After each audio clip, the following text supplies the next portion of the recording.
Riccardo Mastro Matteo, ciao, fermo così? Aspetta, avviciniamoci così riesco a tagliarla bene. Perfetto. Ok, adesso possiamo...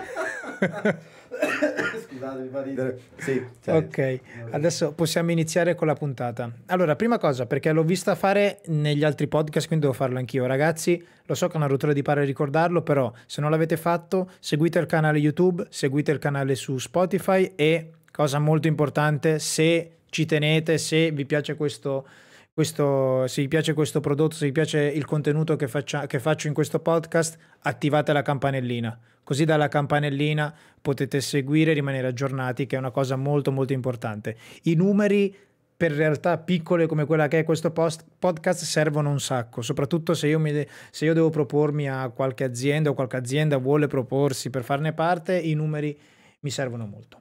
Quindi iniziamo la nostra puntata, ringraziamo Riccardo che è qua con me, ti ringrazio tanto, è arrivato direttamente da... tu vivi a Jesolo, giusto? Vivo a Jesolo, Ok, vivo a Jesolo. abbiamo Riccardo che è venuto direttamente a Jesolo, non è vicinissimo, sono 2 ore di macchina, quindi ti ringrazio a prescindere. Ma per Carmine questo è d'altro. Ok, grazie mille. Non dovevo Perciò ti ringrazio davvero e niente, come ho fatto per la puntata di Gianluigi Bosco, cercherò a differenza di Gianluigi, magari io e te ci conosciamo di più, siamo, oltre che essere un tuo fan, sono un tuo amico, però cercherò nel limite del possibile di essere un intervistatore più che un tuo ammiratore. Ok, Riccardo, allora iniziamo. Quello che mi piace fare qui in ogni puntata è parlare della storia personale. Non ho un argomento in particolare di cui voglio parlare con te, perché tu, come mi è capitato con Gianluigi, già soltanto la vostra storia personale è un contenuto molto interessante per il podcast. Quindi, come ci siamo sentiti in questi giorni, ti ho detto che non voglio parlare di niente in particolare, ma mi interessava parlare della tua storia, di quello che tu hai vissuto e di quello che stai vivendo anche oggi. Quindi iniziamo ovviamente dall'inizio. Tu non parliamo direttamente di Flair, dico tu come ti sei avvicinato a questo lavoro? Come hai iniziato? Come può essere anche, dammi le tue motivazioni, cosa ti ha fatto partire a far parte di questo mondo? Ma il mondo del bartending in generale, non del flair. Sì, sì, come hai iniziato a fare il barman? Ah, ok, sì, sì.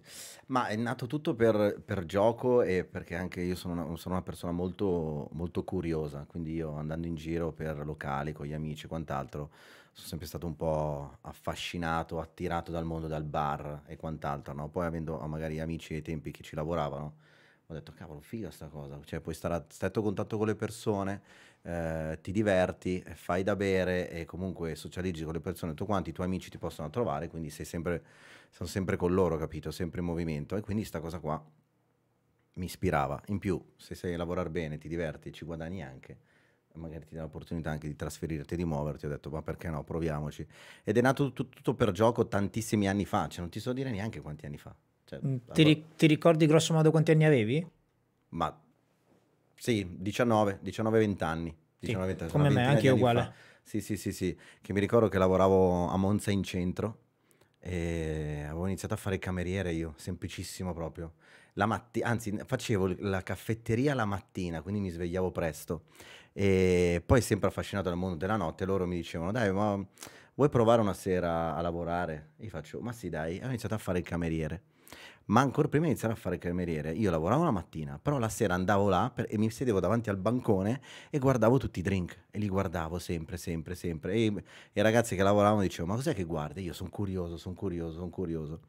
E da lì poi mi hanno spostato la sera, ho iniziato a fare il cameriere, mi facevo un culo esagerato, mi facevo perché...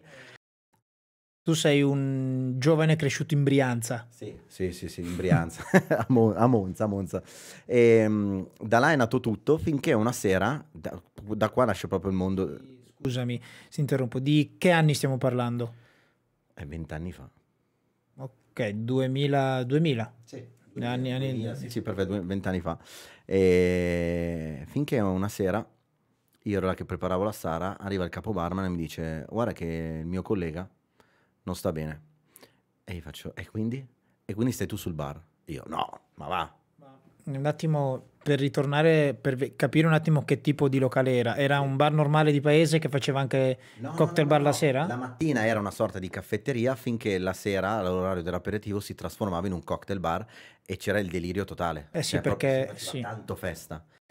Ok, perché io sono cresciuto intanto saluto mio padre e mio fratello che sono entrati nella chat. Grandi. E, Ciao. e no, perché tipo io sono cresciuto a Sassuolo, un paese vicino a Modena, ma anche Modena.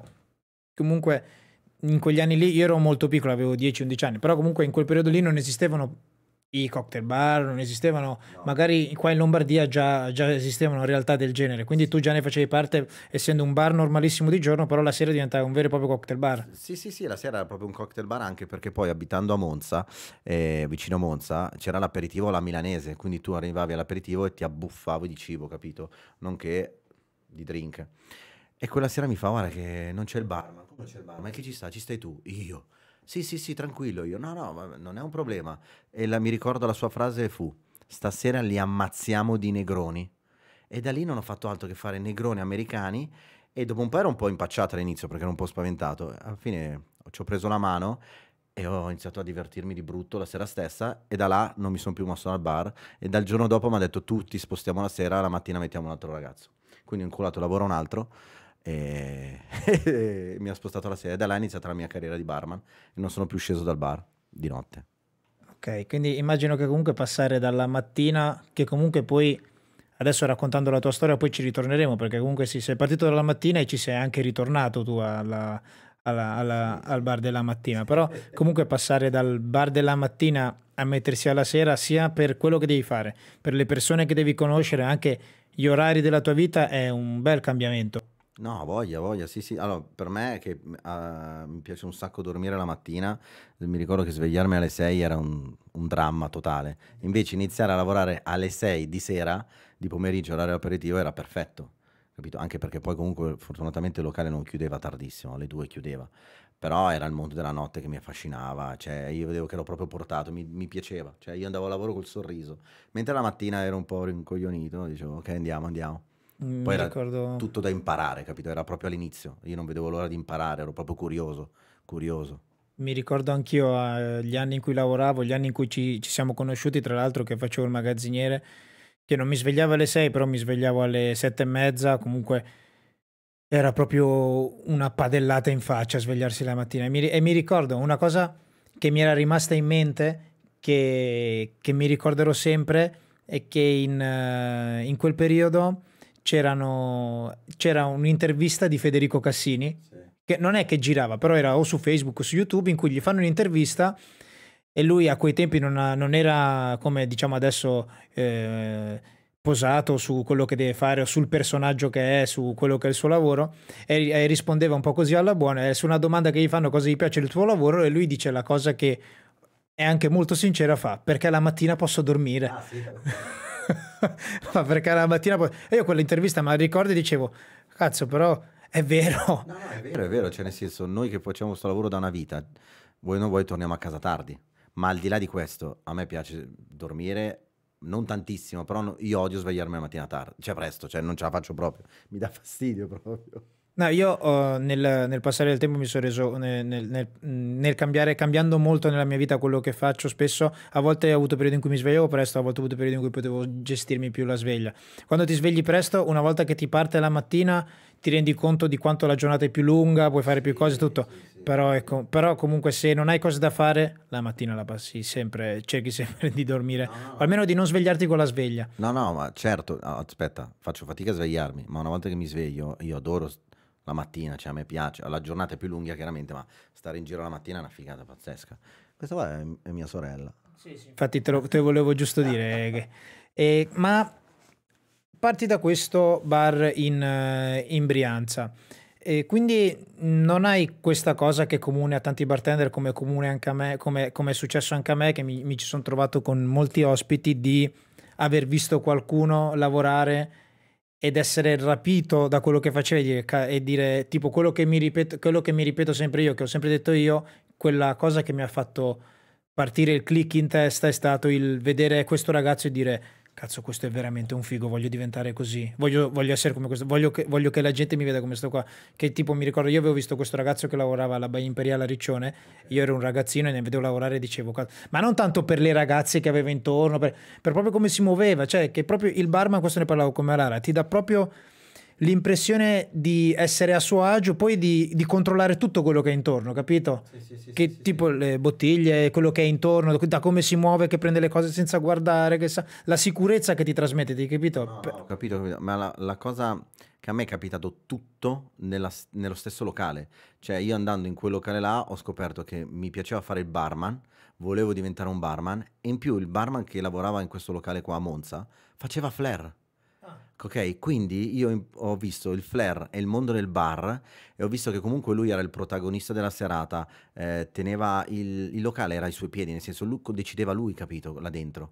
E tutti lo seguivano, chiaramente tu fai da bere, la gente viene da te a chiedere da bere. In più fai flair, ovvio, lui faceva flair in maniera un po' da buffoncello, diciamo, si metteva a petto nudo, faceva il fuoco e tutto quanto. Sì, sì, il classico flair che quando lo vedi, che tornando indietro, quando lo vedi, cioè magari il te stesso di quei tempi lì era una figata. Poi vabbè, se ci pensi adesso, vabbè, era un flair di merda. No, ovvio, però nel senso la scena che faceva, vedere un ragazzo che faceva flair con le bottiglie infuocate a petto nudo, lui proprio era uno showman di flair, non era bravissimo, però sapeva intrattenere. Ma lì ho visto proprio il mondo del bar associato al flair bartending, quindi cioè, intrattenere le persone, ho detto wow, cioè fico. Non voglio fare questo perché non starò mai a petto nudo, però mi piace sta cosa, cioè vediamo di approfondire un po' la situazione, vediamo che cosa ne esce fuori. Che magari a quei tempi il mondo del bar o il mondo del cocktail in sé non era neanche, tra virgolette, bacchettone come adesso sulla precisione dei drink, sulla difficoltà dei drink, era tutto molto diverso. I drink che si facevano erano quelli che immagino che andavano di moda in quell'epoca, però anche da parte del cliente non c'era così tanta cultura come adesso, quindi anche la richiesta era molto più bassa, giusto? Sì, no, ma i drink erano i classici, capito? Niente di più, niente di meno, perché più che altro loro a quei tempi andavi a fare l'aperitivo e ti abbuffavi.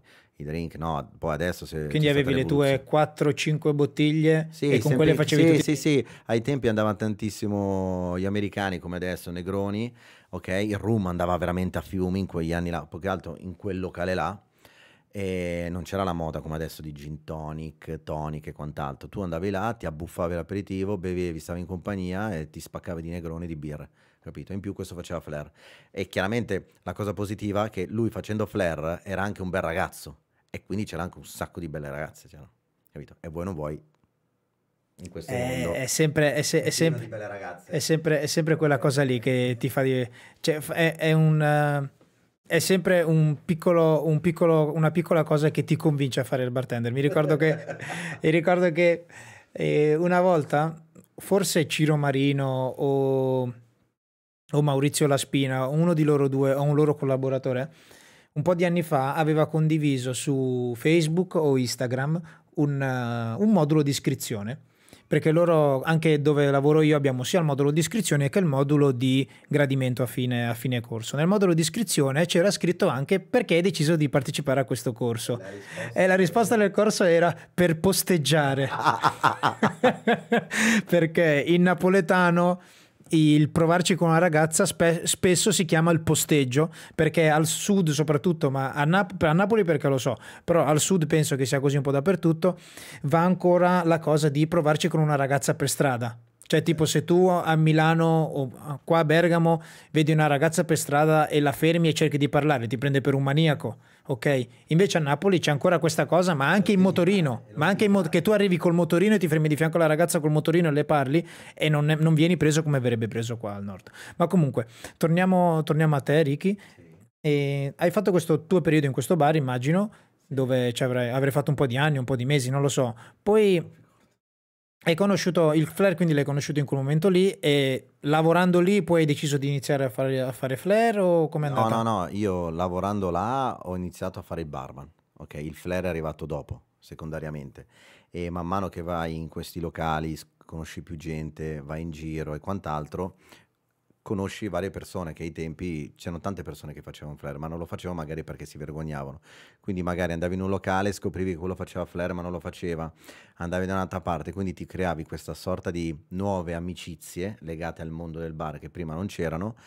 e andavi a scoprire che queste persone facevano flare, quindi si creano queste amicizie qua e poi piano piano mi sono avvicinato a questo mondo qua nuovo e ho iniziato ad andare in giro alle prime, che ne so, fiere, manifestazioni, che ne so, c'era a Rimini, facevano le fiere, no? Sì, la fiera E, del... Sì. sì, ma tanti anni fa. E all'interno di queste fiere rincontravi queste persone che avevi conosciuto in giro e magari facevano delle piccole garette di flare, capito? E, oppure, che ne so, andavi a trovare questo tuo amico da un'altra parte, c'era il ragazzo che faceva flare. Quindi il mondo del flare c'è sempre stato, ma era sempre nascosto, finché poi In esplose. in quel periodo lì so che è quello lì è il periodo in cui è nata tipo la Planet a Milano, i primi anni C'era 2000. già la Planet Ah, c'era già. A Perugia, sì, sì, Sì, infatti a Bastia Umbria, dove Sì, sono sì, loro. sì, infatti sono andato tantissimo. Ma quello che ti volevo dire io, come punto di riferimento, quando tu hai iniziato, quando ero ai tuoi inizi, c'era qualche punto di riferimento su Milano o eravate tanto voi che per aggregazione vi Oddio, incontravate? c'era, adesso non ti so dire, non voglio dire una cavolata, nel senso, quando ho iniziato io, no, non me lo ricordo sinceramente. Negli anni successivi, dopo quando ho iniziato a fare un pochettino di flare, ho scoperto la Flare Academy a Milano, dove lavorava Marcone ai tempi, e quella è stata una delle prime scuole insieme alla Planet One con cui ho iniziato a lavorare, collaborare e a conoscere. Poi là mi si è aperto un mondo totale, ma questo successivamente, capito? All'inizio per me era un mondo nuovo, non mi interessava neanche, cioè io volevo fare il barman e mi ero interessato a fare un corso di barman e tutto è nato, e qui torna in contesto una cosa che ci unisce, Jesolo, ok? Perché ai tempi c'era un mio carissimo amico che andava a fare la stagione là, Gianluca Zani, ok? Ah, quindi Gianluca non l'hai conosciuta, Ieso lo conoscevi già prima? No, io e Gianluchino ci conosciamo da quando avevamo 12 anni, ok? E quando vivevamo nello stesso quartiere, lui mi ricordo che andò a fare la stagione, perché suo fratello Marco Zani Marchino era direttore dello storico Cuba Libre di Jesolo, nonché Vanilla tuttora, no? E mi ricordo Cioè, che... ricopriva il posto che ricopro adesso io. E praticamente mi ricordo che andò a fare questa stagione e mi disse vado a fare la stagione a Jesolo da mio fratello, ha bisogno di lavorare, di personale o quant'altro, vado e andò. L'anno dopo mi disse vieni anche tu, io no, no, ma va, chi se ne frega, cioè nel senso non riesco, sono ancora piccolino, capito? Fatto sta che una sera io e un mio amico, Lucio mi pare si chiama, sì sì Lucio, fa oh andiamo a trovare Gianluca a Jesolo, prendiamo la macchina, andiamo a Jesolo, entro in questo locale, se prima avevo voglia di fare il barman e mi piaceva il flare, da quando ho messo il piede dentro a quel locale là è nata la passione per il flare, l'amore per il flare. Sono entrato là dentro, sembrava di stare a Disney World, capito così? Non sapevo che il Cuba Libre fosse una chiave così importante nella tua storia personale. Cioè, pensavo che tu ci fossi arrivato già affermato. No, no, no, no, cioè io sono arrivato, sapevo fare qualche drink, capito? No, perché poi io sono andato a salutare Giallo. Ciao, ciao, mi presenta suo fratello per l'ennesima volta e mi dice, guarda che io qua d'inverno faccio una scuola, la Cuba Libre School. Sì. Cavolo, allora cosa faccio? Mi informo, capito? E cosa faccio? Torno a casa tutto gasato, ventenne, capito? 21 anni. Oh, dai, oh, dico ai miei genitori, voglio fare sta roba qua, però lo voglio fare seriamente, capito? Alla fine, fatto sta che appena arriva l'inverno, il primo corso che fanno alla Cuba Libre School, perché il locale d'inverno diventava scuola, mi iscrivo e lo faccio. Ah, quindi i corsi li facevano dentro il Vanilla. Dentro la Vanilla, nel corridoio quello d'entrata, ok? Là si montava la scuola e il primo corso di bartending l'ho fatto là e mi ricordo ancora, una settimana a Jesolo, mi sono divertito un sacco, che poi Giallo fece il corso insieme a me, mi pare, o il primo o il secondo, o forse il secondo, perché ne ho fatti due, perché dopo 2 mesi sono ritornato a fare l'avanzato, talmente ero gasato, perché facevano un corso avanzato di bartending e anche un po' di flair. Ed è lì ho detto basta, da là poi non mi sono più fermato. E chi insegnava? Marchino e... Marco Zani e Fabio Arlotti facevano i corsi. Ah, ok, Fabio, ok, allora Marco e Fabio erano proprio partner in crime, sia Sì, sì, sì, sì, inverno e sì. estate. Sì, sì, ma loro ai tempi spaccavano, facevano ancora gare, era la coppia affiatata e spaccavano veramente i culi a far flare.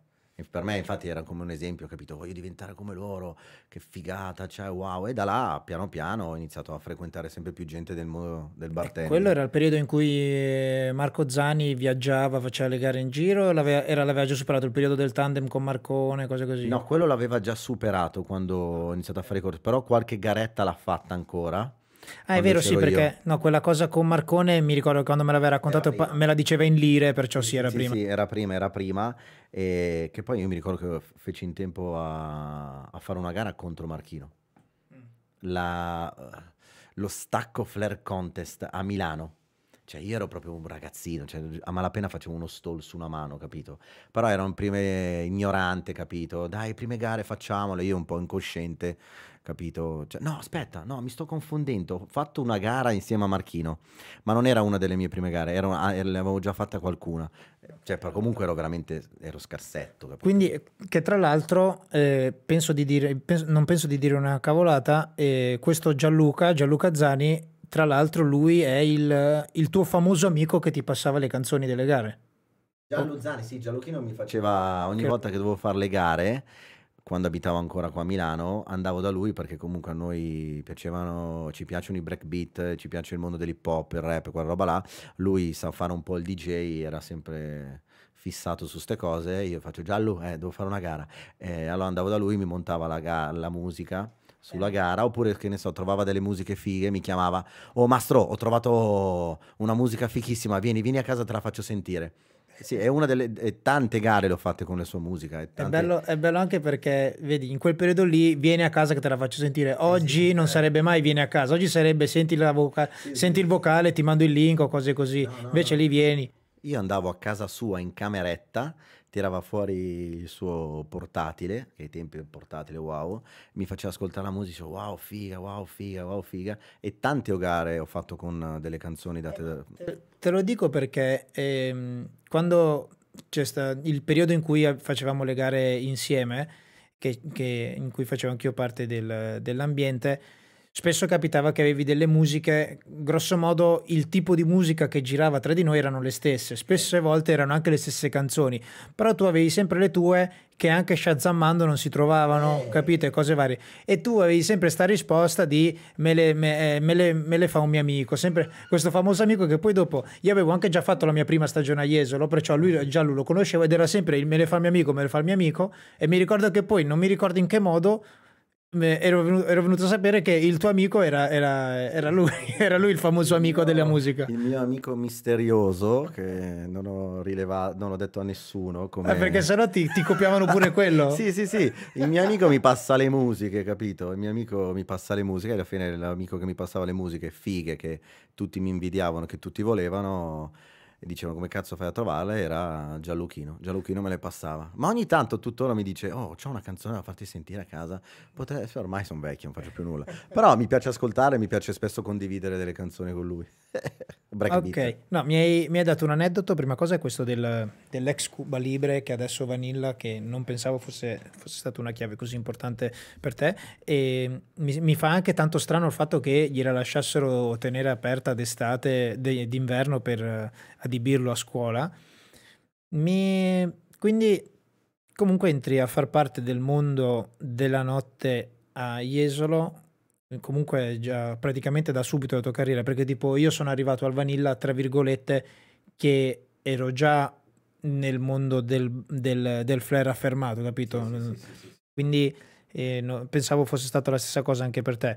Quindi tu ti prendi bene, tramite questo tuo amico immagino che ti sei fatto hai fatto la stagione, poi hai fatto il corso durante l'inverno No, io feci il corso, ok, d'inverno ti dico una data così a casa adesso non mi ricordo, tipo che ne so, ottobre, ok? A febbraio feci il secondo corso, l'Advance, ok?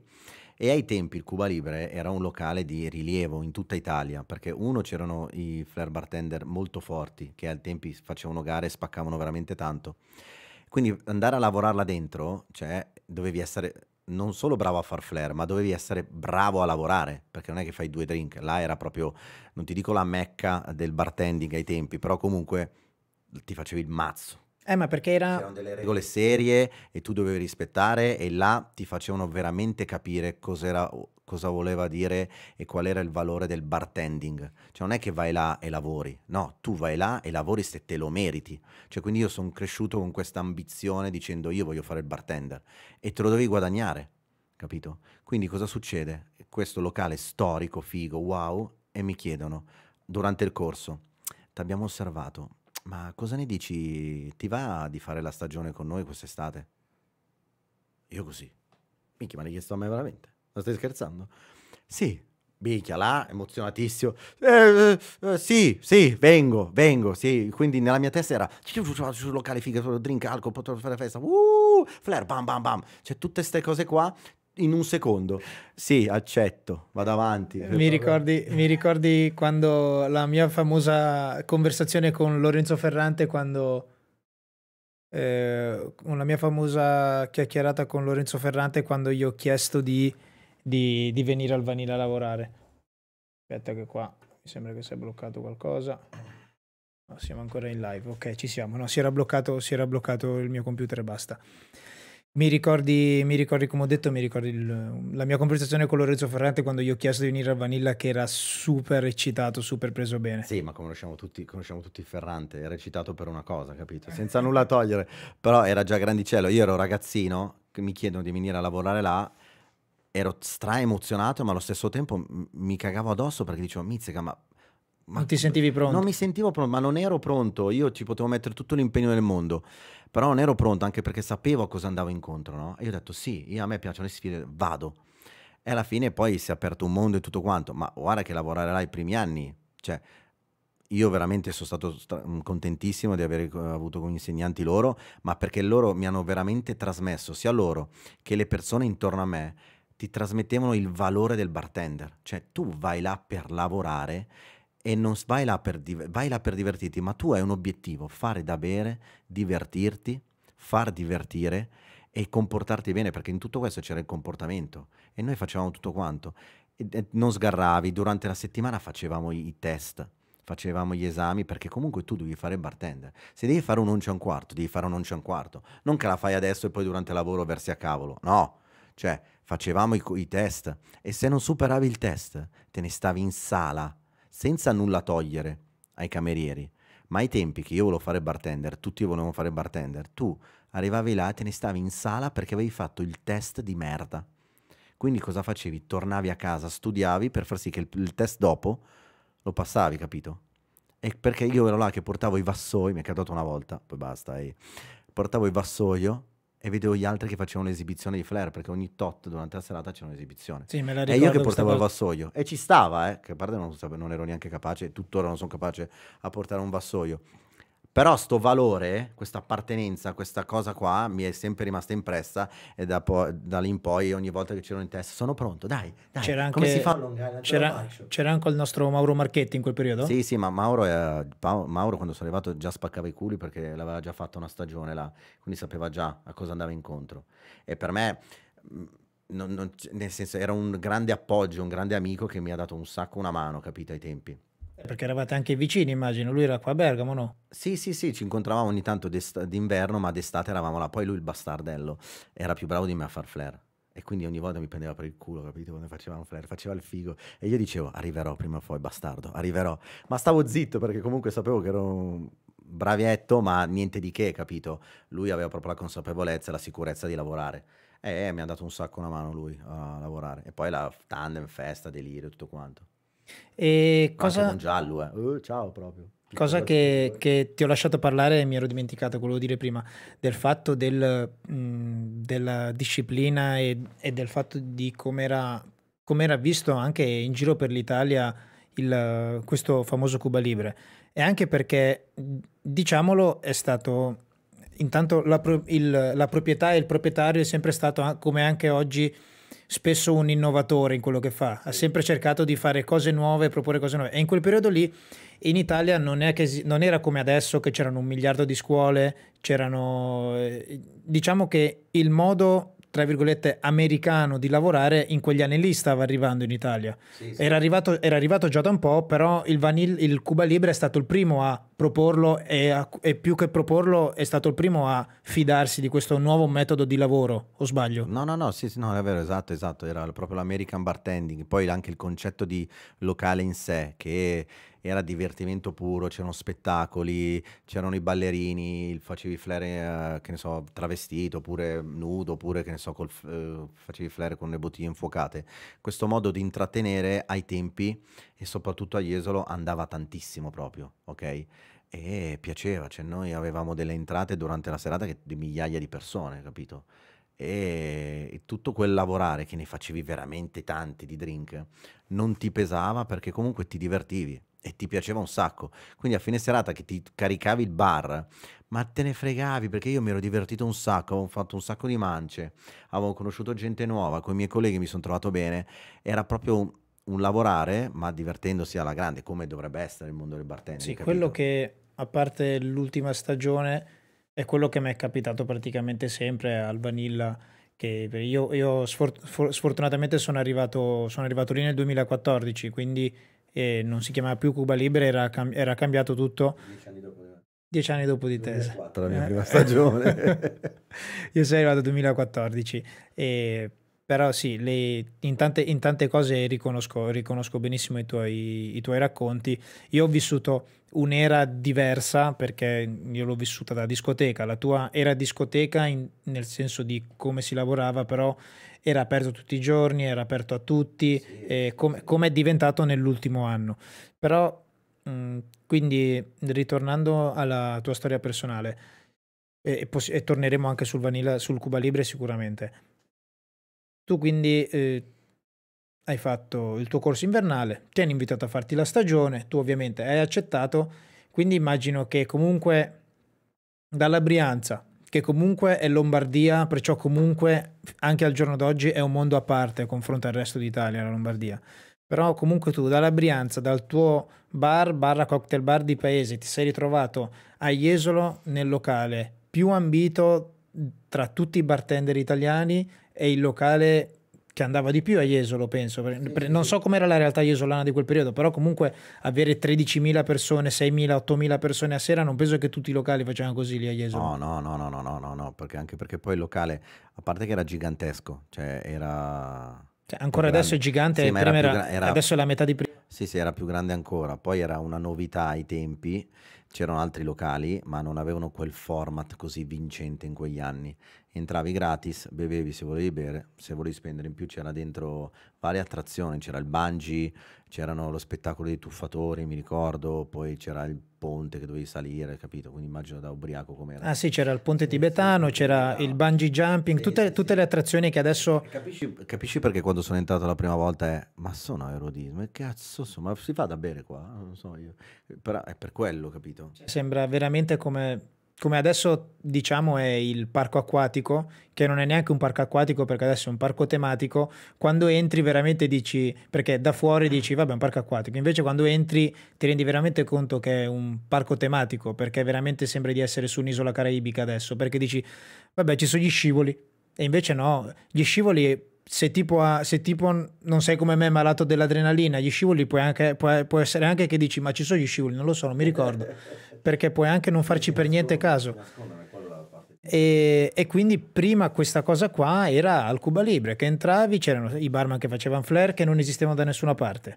C'era tu volendo potevi salire su una torre e buttarti giù da 60 metri, potevi fare un cammino tibetano, vedevi uno spettacolo di tuffatori che non c'entrano niente col mondo della notte, c'erano i ballerini, cioè era veramente mi viene in mente un film, Studio 54, era veramente come entrare in questa discoteca, che era una discoteca a New York, penso negli anni, non voglio dire una cazzata, dai 60 agli 80, in uno di quei decenni lì, che veramente sembrava di entrare in un mondo a parte. Sì, sì, sì, sì, sì, era un'altra cosa, era proprio un altro mondo. Te ne accorgevi che non era come gli altri locali.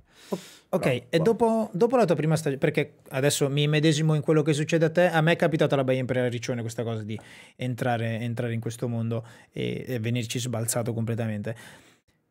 Torni a casa dopo la tua prima stagione. vortice di emozioni, immagino quando finisci la tua prima stagione ti sembra che stia crollando il mondo, no, adesso cosa faccio, dove vado, come faccio, speriamo che mi riprendano l'anno prossimo, tutte queste cose qua. Ritorni a casa, ritorni in Brianza e che cosa, dopo la tua prima stagione, come è andata avanti la tua vita? La mia vita è andata avanti che il mio pensiero, ho fatto bene a scegliere questa via qua, questa strada qua, cioè perché proprio mi affascinava sempre di più, cioè mi prendeva totalmente. E da lì ho iniziato a lavorare nei localini che c'erano in giro, a collaborare con delle scuole facendo dei catering o delle serate quando avevano bisogno di un barman. Eh sì, questa cosa che del tuo inizio di collaborazione con le varie scuole ci tengo ad approfondirla perché vorrei arrivare poi a come, perché poi quello dopo è diventata anche la tua vita, perciò mi piacerebbe anche approfondire. Sì, sì, e da là ho detto, ma sai che c'è, mi piace, lavoricchio un po' in giro, però magari mi avvicino un po' al flair, ok? Mi piace questa cosa di lanciare bottiglie, essere il protagonista della serata e fare flair mi piaceva un sacco, anche perché poi, ti ripeto, andando in stagione, conoscendo persone che lo facevano, d'inverno ti rimanevi in contatto, quindi andandole a trovare loro mi hanno inserito in questo mondo e da là scatta un meccanismo che va in giro sempre di più, no? Quindi vai a trovare quello che fa flair, come ti ho detto prima, vai alle fiere e quant'altro e là inizi a capire quali sono la differenza tra fare uno spettacolo e quali sono le gare, perché poi andavi a vedere anche le gare, perché le persone che lavoravano, con cui lavoravo io al Cuba Libre, 2 o 3 facevano le gare di flair, capito? Tu hai incrociato anche, come si chiama? Quel signore che lavora, Ale Cattani? Sì. Avete lavorato insieme? Sì, sì, sì, sì, noi avevamo un rito ogni volta prima di iniziare. Prima di iniziare la serata, il locale apriva e io e lui ci bevevamo un Cosmopolitan. Sempre. Fa sempre. Tu non sai neanche le cazziate che mi faceva prima di iniziare, ma tutto questo è servito perché sennò non sarei diventato, cioè nel senso, così preciso nel lavorare, ma mi cazziava tantissimo. Poi quando a un certo punto ho detto, "Oh, basta, molle, non ce la faccio più", là si è ammorbidito perché comunque vedeva che lo ascoltavo, però sì, lavoravo con lui, al Cuba 4. Perché Ale Cattani ho avuto un periodo in cui quando io lavoravo per Campari, che non lavoravo proprio per Campari, però Campari mi mandava sulle navi da crociera e io facevo sia MSC crociere che Costa crociere. Costa lo facevo insieme a altri ragazzi, però MSC crociere lo facevo da solo e incontravo sempre Ale Cattani perché c'era un referente per ogni brand, perciò c'ero io per Campari e lui sempre era lì per Fabbri e stavamo sempre insieme e mi ha fatto un sacco di racconti sul Cuba Libre e mi ha raccontato infatti anche di questa cosa che sì, si faceva flair, però come hai detto tu prima c'era proprio un momento della serata in cui la serata si fermava e voi facevate lo spettacolo, perché durante la serata di far flair il tempo non c'era. Quindi il flair era limitato a quel momento in cui bisognava farlo per lo spettacolo, come penso che lo inseriranno anche lo inseriremo l'anno prossimo, però a parte quello non c'era proprio la possibilità, perciò da com'era il locale tu eri obbligato a saper lavorare bene e velocemente, perché sennò venivi mangiato vivo. Eh no, tu eri per forza obbligato, è per quello che si facevano le verifiche durante la settimana, perché comunque dovevi stare sempre sul pezzo, dovevi sapere i drink e dovevi impegnarti, perché se non ti impegnavi venivi travolto dalla gente, ti becchiavi un sacco di parole, la cazziata dai proprietari e ti mandavano a casa, quindi tu dovevi per forza far da bere. Poi facevi flair, ma cioè nel senso non è che devi per forza far flair, ma l'importante è che tu sappia far da bere, capito? Perché poi lì è un locale dove anche la proprietà, soprattutto a quei tempi che era molto più giovane di adesso, erano super attenti e in cui volevano essere presenti in tutto e conoscere ogni singola cosa. Quindi Ma con tutta quella gente noi avevamo la drink list. sì. Sì, e dovevi imparare, dovevi saperla per forza a memoria. Per forza, capito? E se no non lavoravi, quindi il flair lo accantonavi un attimo, ma devi conoscere i drink. E noi tornavamo a casa a studiarla. Come si fa a Long Beach? E come si fa quello? E come si fa quell'altro? Oh, non me lo ricordo. No, come lo devo dire? Perché poi ci aiutavamo tra colleghi, eh. E che cavolo. Però, una mazzata. E c'era anche il mitico Paolo Cicali. Qui ci sono vari personaggi. Purtroppo, ragazzi, chi guarda questo podcast, ovviamente stiamo parlando di nomi come Gianluca Zani, Marco Zani, Paolo Cicali, Mauro Marchetti, che ovviamente voi ragazzi non conoscete e spero nel tempo con questo podcast di farveli conoscere tutti quanti. Però sì, stiamo parlando di personaggi che nell'ambito del Vanilla, ex Cuba Libre e bartending dei tempi soprattutto sono personaggi molto importanti che hanno segnato tra virgolette un'epoca. Comunque, mi dicevi del fatto che hai iniziato a lavorare in giro, sentirti dai racconti che mi fai, comunque, anche se eravate in Veneto, la maggior parte di voi eravate comunque personaggi che facevano parte, che facevate parte eravate comunque lombardi, No, perciò sì, nel senso, Bergamo, Milano, ce sì, n'eravate. no, ma poi c'era gente anche da tutta Italia, capito? Però principalmente sì, sì, qualcuno veniva, cioè, per sua parte era di Lombardo, diciamo. Adesso non mi ricordo, c'era anche dell'Emilia Romagna, adesso non mi ricordo perfettamente. Però noi, il gruppo, che siamo, tuttora siamo amici, eravamo tutti di Milano, diciamo. Ok, torniamo alla tua storia personale del fatto che hai iniziato a lavorare in giro. Hai deciso di intraprendere la strada del flare, di farlo un po' più seriamente Sì. dell'inverno. E come hai iniziato a muoverti? A Mi hai muovere. detto che hai visitato le varie fiere, andavi a vedere le gare. Sì, andavo a vedere le gare, poi alcuni amici partecipavano e quant'altro, quindi mi capitava magari, che ne so, Chi è che partecipava? ai tempi, chi è che gareggiava? Vabbè, Mauro Marchetti, Marchino, Doimo, a quei tempi gareggiava, e altre persone che adesso non mi vengono in mente il nome. Dario come l'hai conosciuto? Dario, a una gara mi pare, c'è stata una qualifica mi pare della Sky, ok, in Veneto, e io ero andato a vederla perché ai tempi andavo a vedere tutte le garette che c'erano, non partecipavo, ma andavo a vederle e l'avevo conosciuto là. Però adesso l'aneddoto esatto di quando l'ho conosciuto non mi pare una gara, poi da là siamo diventati amici e poi ci siamo iniziati. Ah sì, ero andato a vedere una sua gara a Rimini, in fiera. Poi lui la sera lavorava in un locale e con quel gruppo di ragazzi che eravamo andati a vedere la fiera e la gara, siamo andati a trovarlo nel locale e da là ci siamo conosciuti. Sì, sì, me lo ricordo. Adesso sì, adesso sì. Che lui, da quello che mi ricordo io, lui aveva iniziato tramite il fratello, che aveva il Sì, fratello più grande che sì, già lo sì, sì, faceva sì. già riaffermato e il fratello se lo portava dietro, una roba Sì, del sì, sì, genere. sì. E poi là inizi a conoscere sempre più gente e oh, facciamo flare, ma sì, dai, facciamo flare. La flare ce l'avevi sempre dietro e andavi, che ne so, prima a casa di uno ad allenarti, poi andavi a casa dell'altro, ma lo facevi in maniera molto tranquilla, capito? Tranquillissima. Ok, Finché... ho capito. Quindi inizi a girare e viaggiare, però cioè, non stiamo arrivando al punto in cui decidi di chiuderti e fare quello step, perché è uno step molto sottile, ma comunque molto grande, perché l'ho già raccontato in altre puntate del fatto che il saper far flare e saper fare quel flare di quello scalino leggermente più avanti, che inizia a saper fare, perché c'è il flare che sai fare la tua routine, sai fare il tuo stall sul gomito, Sì, sì, sì, sì, poi sì, c'è sì. quello step successivo che è quello che dello stall sul gomito fisso, che inizia a pensare anche a come ti muovi, pensare al tuo corpo, pensare alla musica, poter iniziare ad avere il pensiero di una gara, che quello ci arrivi soltanto se decidi di allenarti seriamente, di farlo seriamente. A quel punto lì, tu quando ci sei arrivato? Allora, io ho avuto principalmente due step. Il primo step è stato, ok, nel 2004 vado a fare i corsi, quant'altro, mi diverto, mi alleno comunque sempre a casa, però comunque mi allenavo con la gente, con i ragazzi.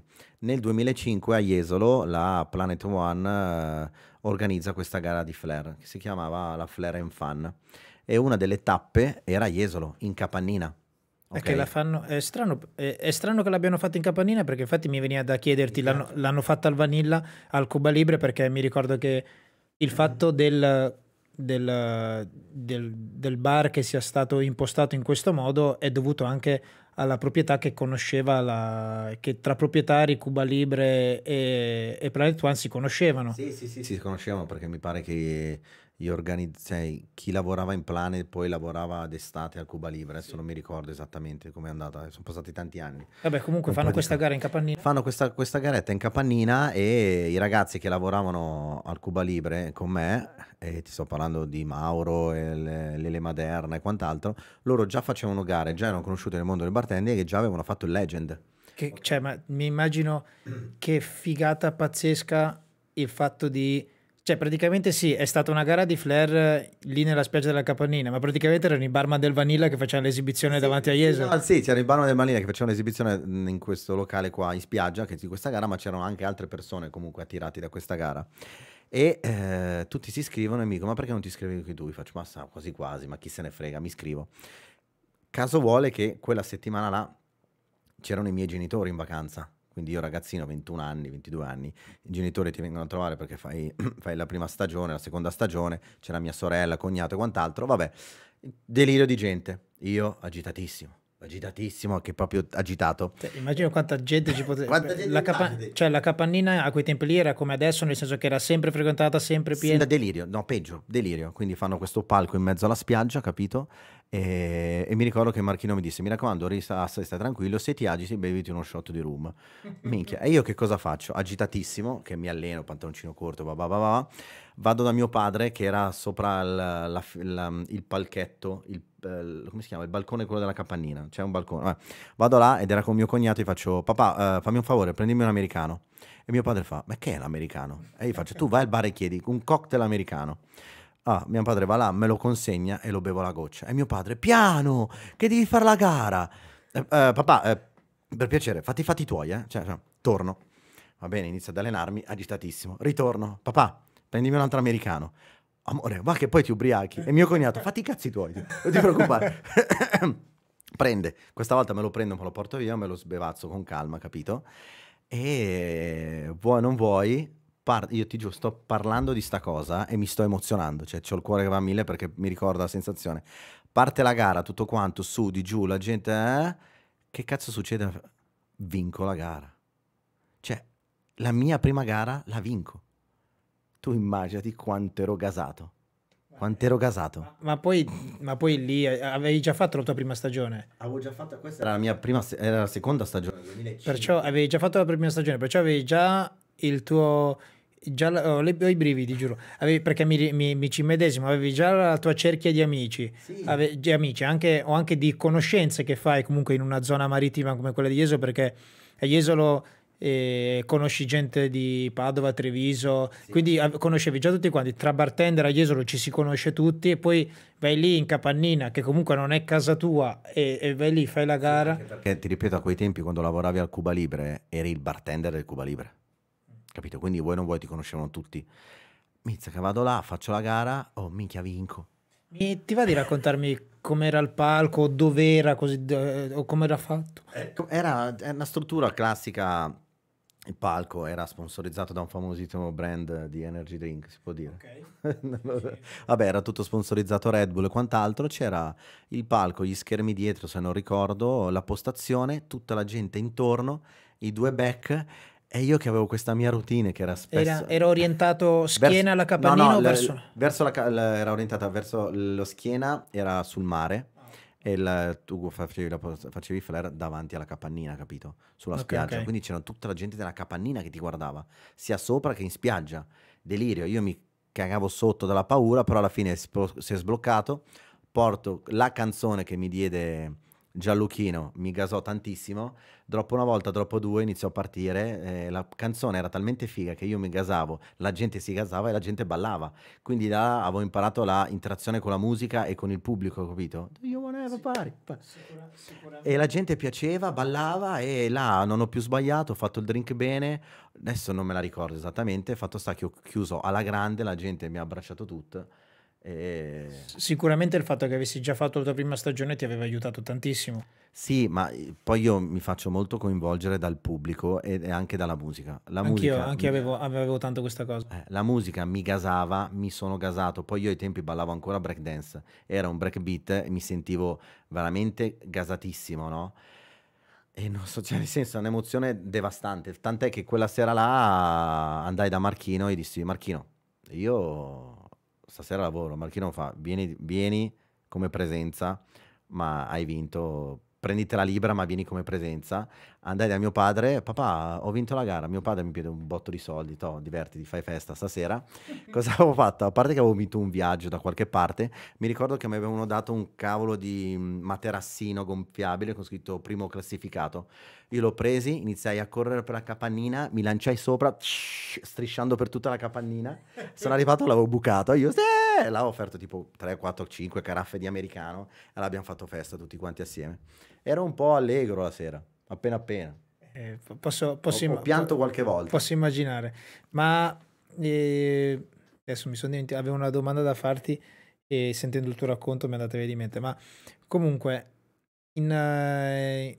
In certi momenti, vabbè, hai avuto quel tuo momento che è stato, immagino, super, e è stata un'esperienza che, come mi hai raccontato, ti dà emozioni ancora oggi.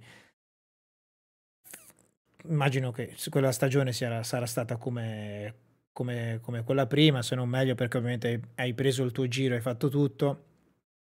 Andando ancora il momento Flare Academy era già arrivato, doveva ancora arrivare? Perché mi hai No, detto no, doveva ancora okay, arrivare. perché mi hai detto che in Flare Academy c'era Marcone. Io Marcone che, Marcone proprio agli inizi, Marco sì, proprio agli che inizi. Marco Corgnati, io l'ho conosciuto che lui viveva a Firenze, perciò per me io Sì, sì, era pensavo proprio fosse, all'inizio. Sì. invece lì lui era ancora a Milano e lavorava in Flare Academy. Io non Quindi sono arrivato tanto o dopo io. okay, quindi tu hai fatto tipo 4, 5, 6 stagioni lì al Cuba Libre / Vanilla. Sì, se non erro o 6 o 7 stagioni di seguito, una attaccata all'altra. E sì, cosa devo dire? Mi sono divertito un sacco, perché poi alla fine era diventata una sorta di famiglia, perché tante persone ritornavano anche gli altri anni. Durante l'inverno comunque si usciva tutti quanti assieme, comunque eravamo diventati amici. E quindi torni, sì, torni anche tu, cioè, ritorno anch'io, sì dai, perfetto. Quindi ci ritrovavamo là, anche perché poi tu arrivavi che era marzo, perché quei 2 o 3 punti di riferimento ai tempi, che erano una sorta di responsabili o i fedelissimi, diciamo, andavano prima per sistemare e mettere a posto. Però il locale apriva tanto prima, faceva freddo. Eh sì, perché immagino aprire quello di adesso si va ad aprile, aprire ad aprile. Ad aprirlo una volta per quanto era grande bisognava andare sicuramente prima. Questo Mhmm, è stato il mio primo avvicinarmi al mondo del flare. Ok, là ho detto, qua inizio ad allenarmi un pochettino. okay, quindi lì diciamo che la tua vita lì in quel momento decidi di cambiare, decidi di prendere seriamente quella strada, dici Sì, dipende in considerazione, un sì, po' di più okay. rispetto a prima. Sì, sì, sì. Nell'inverno comunque lavori, collabori in giro e immagino che nei tuoi pomeriggi o nelle tue mattine comunque ti allenavi. Sì, sì, sempre a casa c'avevo la Ah, parete col muro. ecco cosa volevo dirti, scusami. Volevo dirti perché non abbiamo parlato prima. Tu comunque arrivi prima del bar, prima del flare, prima di tutto, nella tua adolescenza arrivi dal mondo dello street, skate, murales, Sì, no, io writing, sì, break ero... dance, quindi arrivi da quel mondo lì, Sì, perché sì. anche quando ho parlato con Giorgio, che è Chiarello, anche lui mi ha raccontato che lui arrivava da quel mondo lì e quindi questo poi l'ha anche trasportato nel Sì, io flare. sono sempre stata una persona molto dinamica, creativa, non stavo mai fermo. Io facevo BMX, skate, snowboard contemporaneamente, ballavo breakdance, facevo i murales, scappavo dalla polizia, cioè un sacco di... ero sempre attivo, sempre, sempre, sempre, finché non conosco il flare e decido di scegliere quella strada, perché io mi ricordo ai tempi mia madre mi disse, ma amore, ma tu fai tante cose fatte bene e ti diverti un sacco, ma perché non ne fai una benissimo? Da quella volta là promise mia madre, ok mamma, adesso mollo tutto e mi metto a fare flare. Ho detto, non è che mi metto a fare flare, ne scelgo una e scelsi il flare. Mollai tutto quanto, ok? Quindi il writing, la breakdance, skate, tutto quanto. Snow ci vado tuttora, vabbè, ma comunque prima andavo da solo a sciare, a fare i salti, cazzate varie a farmi male. Intanto, scusa, interrompo, c'è scritto un commento Chiarello, se vuoi leggerlo. Dov'è? Cioè, leggerlo per te.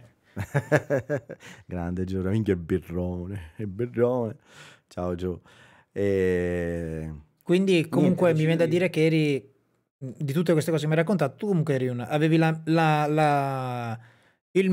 l'attitudine dell'artista, Sì, ok? sì, a Quindi, farmi male, a star sempre, sempre attivo, sempre cose creative che arrivavano tutte dalla mia mente. Cioè, nel senso, ballavi breakdance, dovevi inventarti i passi, facevi murales, ti dovevi inventare le lettere, capito? Andavi, che ne so, in snowboard, vabbè, sciavi, però magari qualche cazzata, però principalmente il writing e il breakdance dovevi inventarti le tue cose, sennò eri un clone.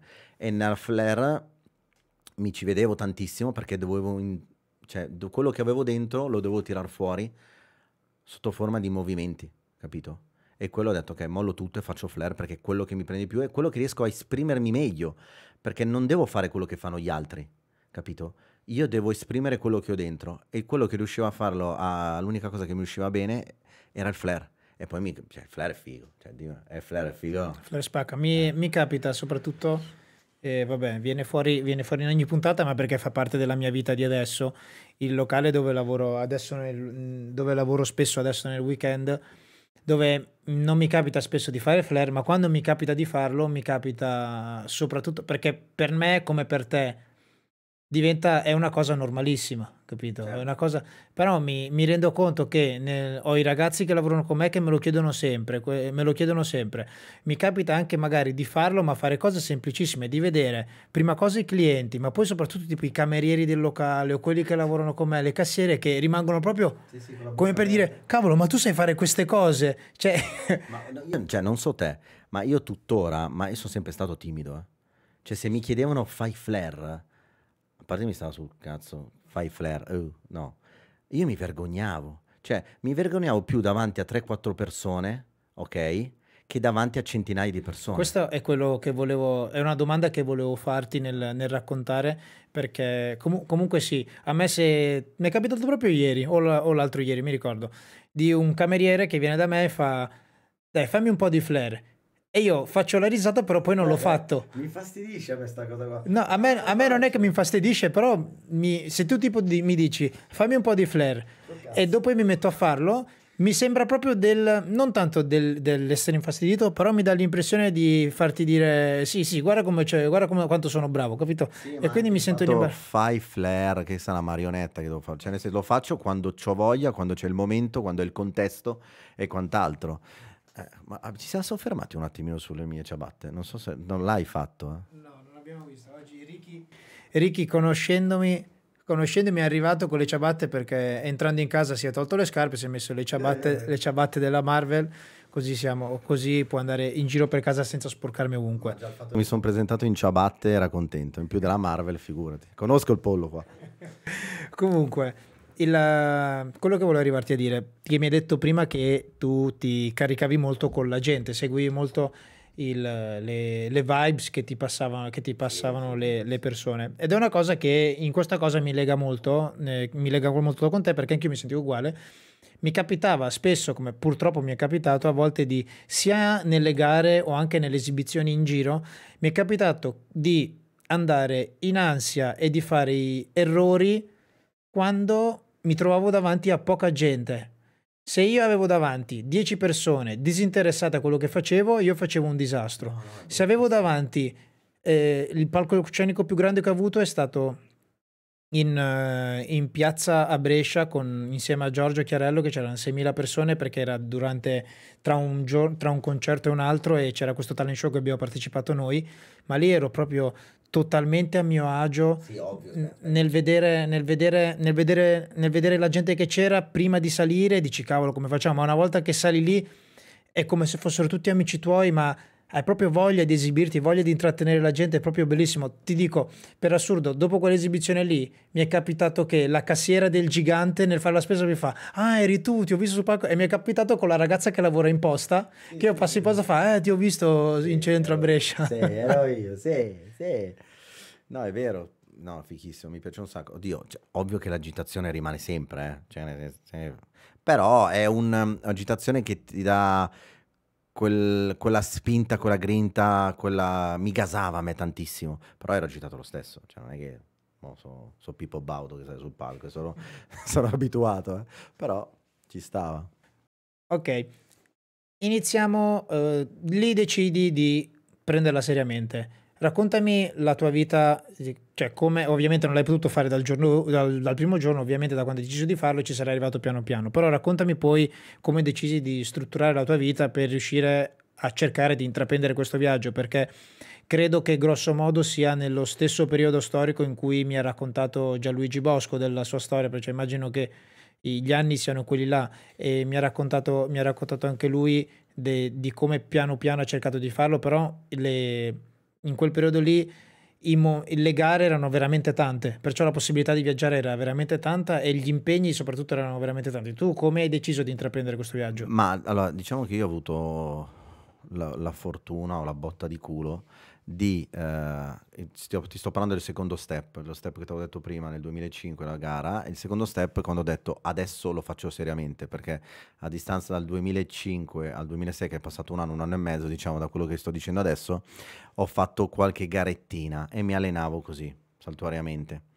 Finché a un certo punto non conosco una persona che ha creduto in me da subito e mi ha fatto entrare in Planet One e da là Ah, sei passato dalla Planet, quindi tu non lo sapevo che eri no, passato sono dalla passato prima in Planet, poi dopo successivamente in Planet. Sono passato in Planet perché ai tempi Fiore mi fece Vabbè, entrare. spieghiamo prima, perché se dici Fiore è Enrico. Sì, no, sto parlando di un altro Fiore io. Ok.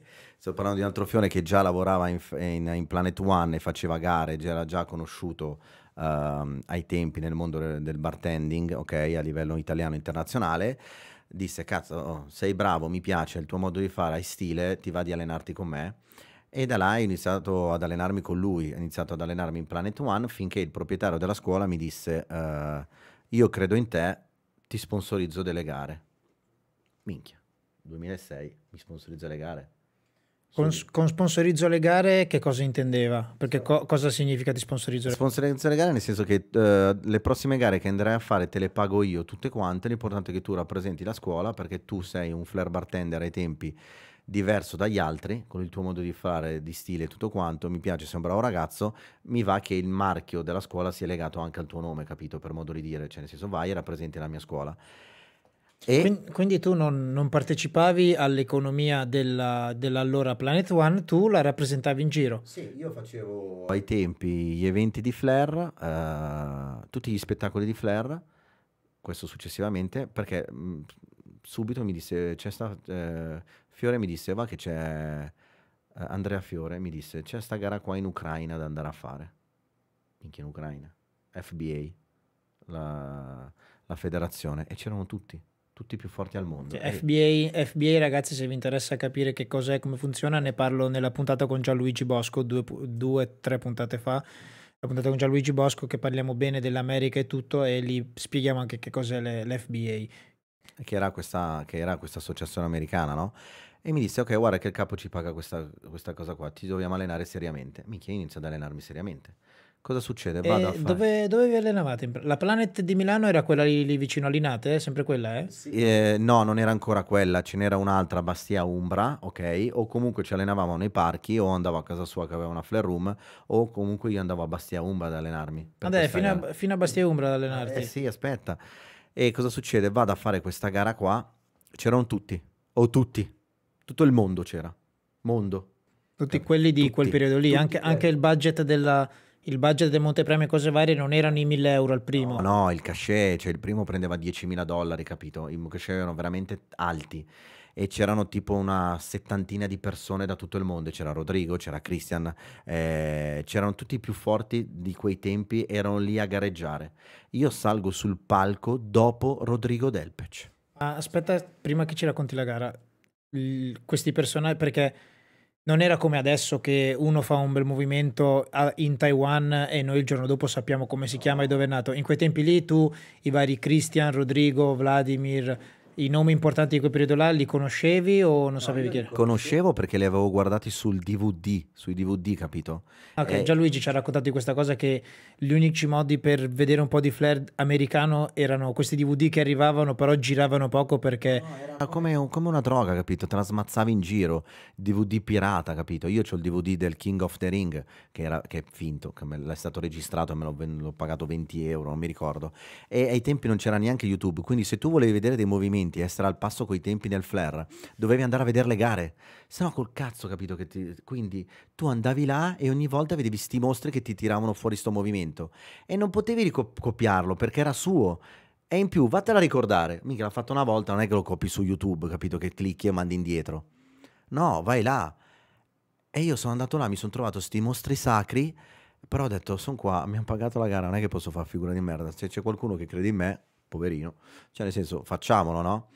E c'erano questi 60-70 compagni, non mi ricordo, erano veramente un botto, tutti russi, ucraini, di qua, su, di giù. Se fai adesso una gara e metti 10.000 euro di montepremi al primo, ne arrivano 200 di persone. Erano pagati tutti e 10 e io vado a fare sta gara, salgo sul palco, miliardi di bottiglie, Cioè, per me già i giudici erano famosi. C'era Tag, c'era Andy Collison e c'erano il proprietario dell'FBA. Salgo sul palco dopo Rodrigo Delpech. Quindi tu immaginati, sale Maradona e poi sali tu, che sei dell'oratorio. Che il Rodrigo di quel periodo è il Rodrigo di 200 kg che vinceva qualsiasi Era cosa. Rodrigo che tirava le castagne, capito? Le salamelle, capito? E in più c'era suo fratello, quindi è proprio il fratelli, capito? Io salgo su sto palco qua, emozionatizio, inizio a fare la mia gara e faccio 3 o 4 drop, capito? Perché non volevo andare pulito. L'importante era, come dico sempre, che lo sanno tutti, leggere il regolamento, perché tu non è che puoi sparare a cavolo e poi devi leggere il regolamento e fare un drink fatto bene. Oh, fai disfi tutto quello, scendono al palco, faccio i miei movimenti carini e quant'altro e già la gente esultava. Io, wow, dai che forse qualcosa di carino lo sto facendo. Scendo dal palco, viene Rodrigo da me e mi dà la mano e mi fa, bravo. Minchia, alla fine di tutto quanto, cosa arrivo? 11°. 11°, capito? E là mi si è aperto un mondo, ho detto, minchia, ma io voglio solo fare flair nella vita. Ah, ok, quindi 11°, 11° era un buon risultato, quindi. 11° era proprio il miracolo della vita, cioè nel senso è venuto Ok. lì, mi ha preso e mi fa, tu arrivi 11° oggi, capito? E ai tempi per arrivare 11° con tutti quei mostri sacri era, minchia, che culo, veramente. Cioè, e da là è stato, il secondo switch è stato proprio, io adesso faccio flair. Cioè, io adesso mi metto e faccio solo flair, capito? E da lì cosa... Scusi, ti interrompo. Mi dici questa cosa io da lì, perché parlandone con Gianluigi gli ho chiesto, tu hai avuto un periodo in cui hai fatto solo le gare e ti sei mantenuto con quello? Lui mi ha detto, l'ho fatto solo per un anno dopo aver vinto il mondiale IBA, perché ero super pieno e poi ho viaggiato un sacco, però comunque poi mi ha detto che alla fine di quell'anno lì si è fatto i suoi calcoli e aveva perso 10.000 euro facendo 38 gare in un anno. Però tu fai questa decisione, decidi di fare delle gare la tua vita? Cioè, mantenerti con quello? No, decido di intraprendere la carriera di flair bartender che fa le gare, capito? Quello che dici tu è arrivato dopo, però non mi sono mai mantenuto con le gare, cioè nel senso, però comunque ho detto adesso inizio a fare flair seriamente, mi metto là, mi faccio una flair room con i controcazzi, mi alleno e vado a fare le gare, perché a me piace questo, perché poi ho una scuola che mi supporta, capito? E fortunatamente mi ha supportato anche dopo, nel 2007, che mi ha pagato il viaggio a Las Vegas per andare a fare King of the Ring. Ma nel frattempo ho fatto delle garette, mo sembra tutto rosa e fiori, dal 2006-2007 ho fatto altre garette e comunque non andavo in finale, capito? Prendevo le mazzate e mazzate, mazzate, mazzate, comunque ti fai le ossa, ti fai le ossa.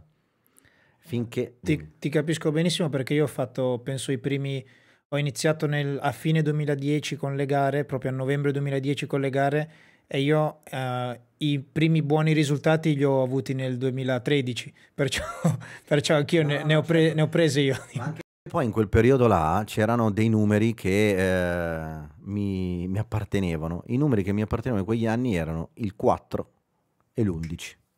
Sempre. Sempre. Quindi che ne so, andavo a fare una gara importante. Cioè vado a fare a Las Vegas il King of the Ring. Ok? Che ai tempo ha cambiato nome, si chiama Ultimate Flair Bartending. Sempre sponsorizzato da Planet One, quindi vado 10 giorni a Las Vegas a fare sto mondiale qua.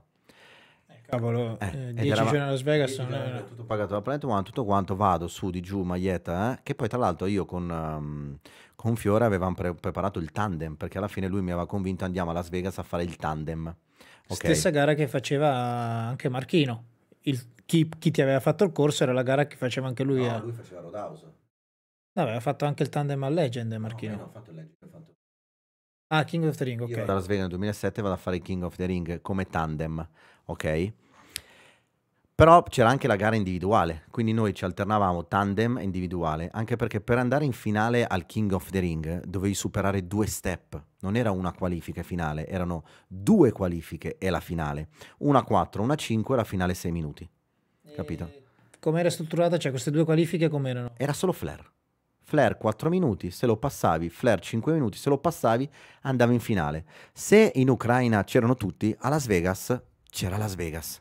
Perché come ne ho parlato anche nell'altra puntata, in quel periodo storico il centro del flare mondiale era negli Stati Uniti, a Las Vegas in particolare. Sì, era Las Vegas, poi sapendo che l'anno prima aveva vinto Nicolas Saint-Jean, che aveva dato una botta di notorietà di Flair o di quant'altro, se non ero, forse mi sto sbagliando con le date, però comunque ai tempi c'era la famosissima routine di Nicolas Saint-Jean, no? A King of the Ring.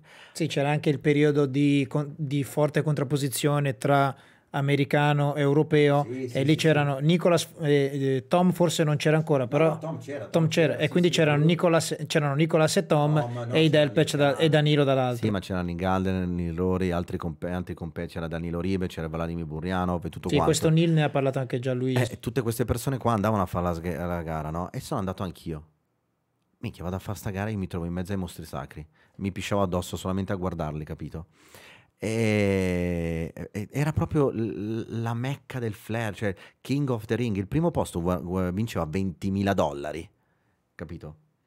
E tu vai, eravamo circa una novantina di competitor, 80-90. Il miglior flare bartender al mondo oggi, che non voglio fare nomi o cose varie, però penso che il miglior flare bartender al mondo di oggi in un anno non ci arriva a vincere $20.000. No, zero, neanche se le fa tutte le gare. Però arriva a far sta gara qua e io mi ritrovo ad allenarmi con Rafael Arce, Sebastian Ogwich, tutte queste persone qua, capito, che si allenavano là nella flare room. E io così, ma che cazzo faccio qua? Questi sono dei mostri sacri. Tutte queste persone le vedevo in DVD e io mi ero portato la telecamera, quella con la cassettina per riprendere, capito? Quindi figurati, ero là così. E alla fine, vuoi o non vuoi, cioè passo la qualifica 4 minuti, perché era divisa in 3 categorie, capito? Cioè i primi 30, i secondi 30 e gli altri 30. Quindi i migliori tot di ogni categoria passavano. Quindi andavano a faccio la scremare. qualifica 4 minuti, minchia, e passo la qualifica 4 minuti. Qualifica 4 minuti. Vado, cosa succede di nuovo? Cazzo, prima di me sale Rodrigo Delpech. Era una condanna, ormai sto Rodrigo attaccato ai coglioni. Vai Tano, vai master, io sei a fanculo, dove cazzo devo andare? Vabbè, fatto sta che prima di salire sul palco, che tutti i top erano passati ed ero passato anch'io, vabbè, arriva Vladimir Burjanov e mi dice: vieni qua, ti devo dire una cosa, dimmi, non è importante quello che hai fatto prima e non è importante se vai in finale cosa farai di importante, è importante quello che fai adesso, perché l'importante è andare in finale. Quindi se fai bene adesso vai in finale puoi anche fare una cagata, ma sei in finale e sei nei migliori. Adesso devi fare bene, mastro, mi fa, adesso. Minchia, io mi guardo. Era il Vladimir, quello lì che sembrava uno slavo con tutti i capelli di piastrava. Io galvanizzato di sta cosa inizio a far flare, no? Boom, boom, boom, boom, boom. Mi gaso in vaso, vado e là avevo già il mio swiggle, il mio move, capito? E avevo un po' del mio modo di far flare e quant'altro. E là in America erano partiti. Cioè, perché non avevano mai visto un flare del genere, capito? Insieme a me, insieme a quello di Rafa, insieme a quello di Sebastian. E io mi sono trovato in mezzo a queste persone qua che facevano sto flare e la gente reagiva. Vedevano che facevano sti move, la gente reagiva. Gasatissimo. Minchia, cosa succede? Ce l'ho ancora registrato in cassetta. Danno i finalisti. Io ho detto, se la faccio bene, ho fatto 2 o 3 drop, però figurati. E eri contento della tua gara? Ero contentissimo della mia gara. Io ero talmente ragazzino che non avevo neanche i miei tin. Me l'aveva pestati i fiori i tin. Io non ce l'avevo. Quindi per farti capire come sono andato allo sbaraglio, capito? Uno zingaro. Sì, era uno zingaro, cioè senza nulla, un barbone ero, capito? L'unica cosa che potevo portare era il mio flare. Quello che ho sempre fatto e faccio sempre. Io porto il mio flare. I tin chi se ne frega. Vabbè, fatto sta che c'è sta cazzo di cosa, danno i finalisti. Boom, boom, boom, boom, boom. Li dicono tutti. Poi a un certo punto io faccio i conti, dico, mica, ma ne manca uno. E a un certo punto lo speaker dice the last competitor for today. Che, scusa, ti interrompo. Spesso nelle gare, che è una cosa che è rimasta, da quello che mi stai dicendo tu adesso, è una cosa che è rimasta negli anni, quando si annunciano i finalisti, i più acclamati sono gli ultimi classificati, non sono mai i primi classificati. Sì. Però là ai tempi non aveva detto una classifica, aveva detto chi passava, non era in solo ordine. I nomi, ok. Sì, perché era diviso in categorie, quindi passa Carmine, papà. A un certo punto mancano tutti, ne manca uno, mi fa l'ultimo competitor della gara di oggi, for the big show, from Italy, Riccardo Mastromatteo. E io ero poggiato, Mi alzo, vedo Vladimir che viene da me e mi abbraccia, Sebastian Ogui che mi abbraccia, Fiore che riprendeva con telecamera, inizia a bestemmiare, inquadra Tom Dyer e Tom Dyer guarda la telecamera e fa vaffanculo, capito? Tutto show, io scendo e faccio, tiro una bestemmione, capito? E alla fine sono andato in finale, vuoi o non vuoi, faccio cazzi e mazzi su di giù, che cosa arrivo in finale? 11º. Ah, no, pensavo quarto. No, sì, magari quarto. Alla fine sono arrivato 11º. Però cioè, è l'aneddoto, capito? Poi là altre gare, altre mazzate, ma non è che è sempre andato bene. Quindi, Anch'io ho preso i miei primi schiaffi. perché anche tu hai avuto quel momento con Gianluigi in cui potevi rimanere lì negli Stati Uniti. Quando sei andato a fare King of the Ring non era quello, ci sei poi ritornato. No, io ci sono ritornato nel 2010 per fare il Legend e già che c'era avevo fatto il colloquio, ma il primo colloquio era andato di merda. Perché mi diceva Gianluigi che avevi il problema che non conoscevi, non parlavi inglese tu. Sì, ma no, ma poi l'aneddoto sfigatissimo che il giorno prima per far flare mi ero tagliato il dito. Quindi io cosa vado? Vado a fare il colloquio, agitatissimo davanti al proprietario e il suo segretario e Doimo di fianco a me che mi traduceva. E mentre parlavo con questo tipo, che cercavo di parlavo a gesti, non capivo un cazzo, mi toccavo il dito. A un certo punto si apre la ferita e inizia a sanguinarmi il dito. Lì Quindi, in ufficio mentre parli col in tipo? ufficio mentre che parlo col tipo, mentre parlavo, guardavo Doimo e dicevo Doimo guarda il dito e lui mi guarda e mi fa, dice la sua classica parola da Doimo, capito?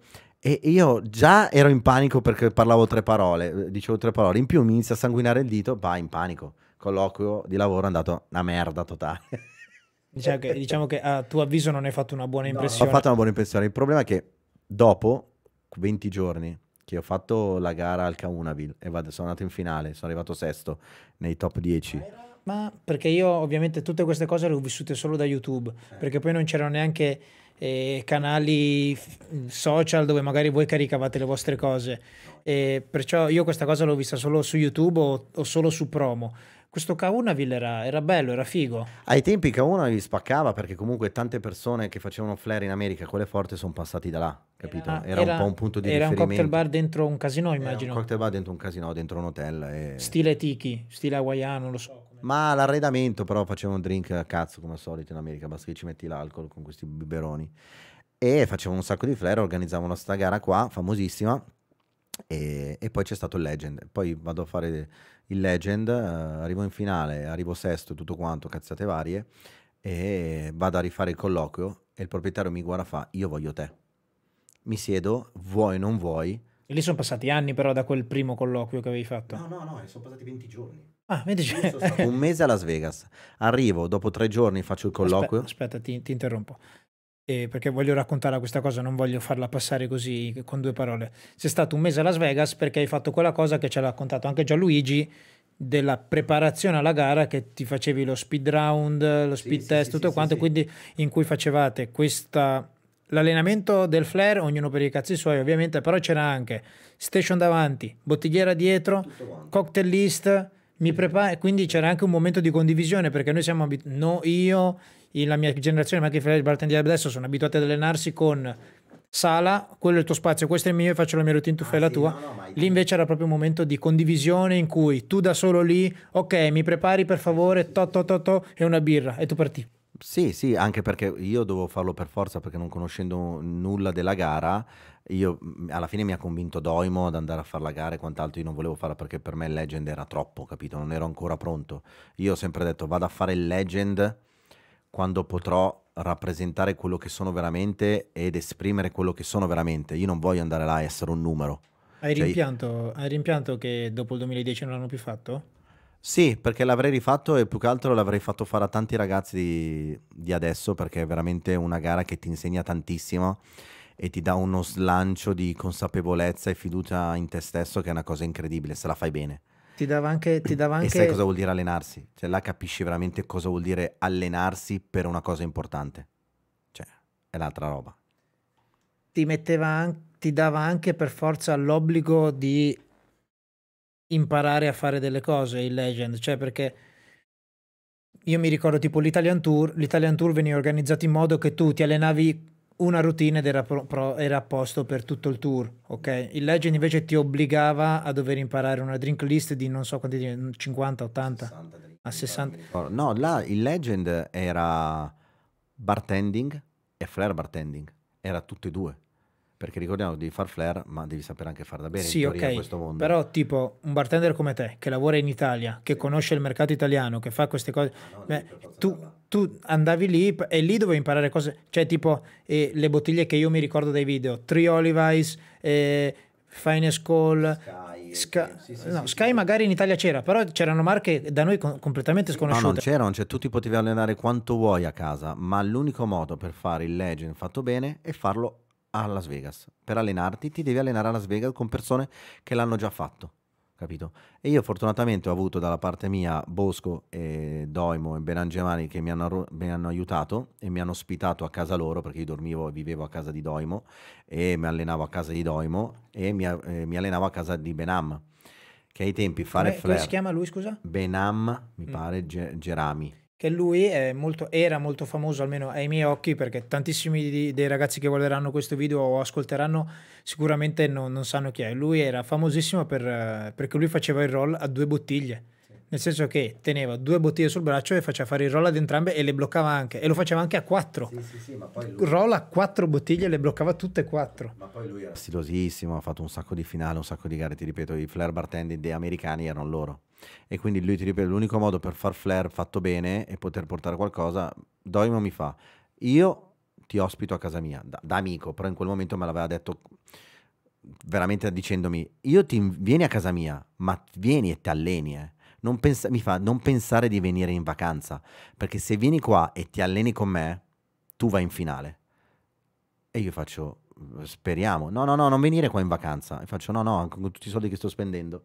Porca puttana, cazzo che vengo in vacanza. Ci alleniamo e devi fare esattamente quello che ti dico io. Com'era in allenamento, Dario? Era un mostro.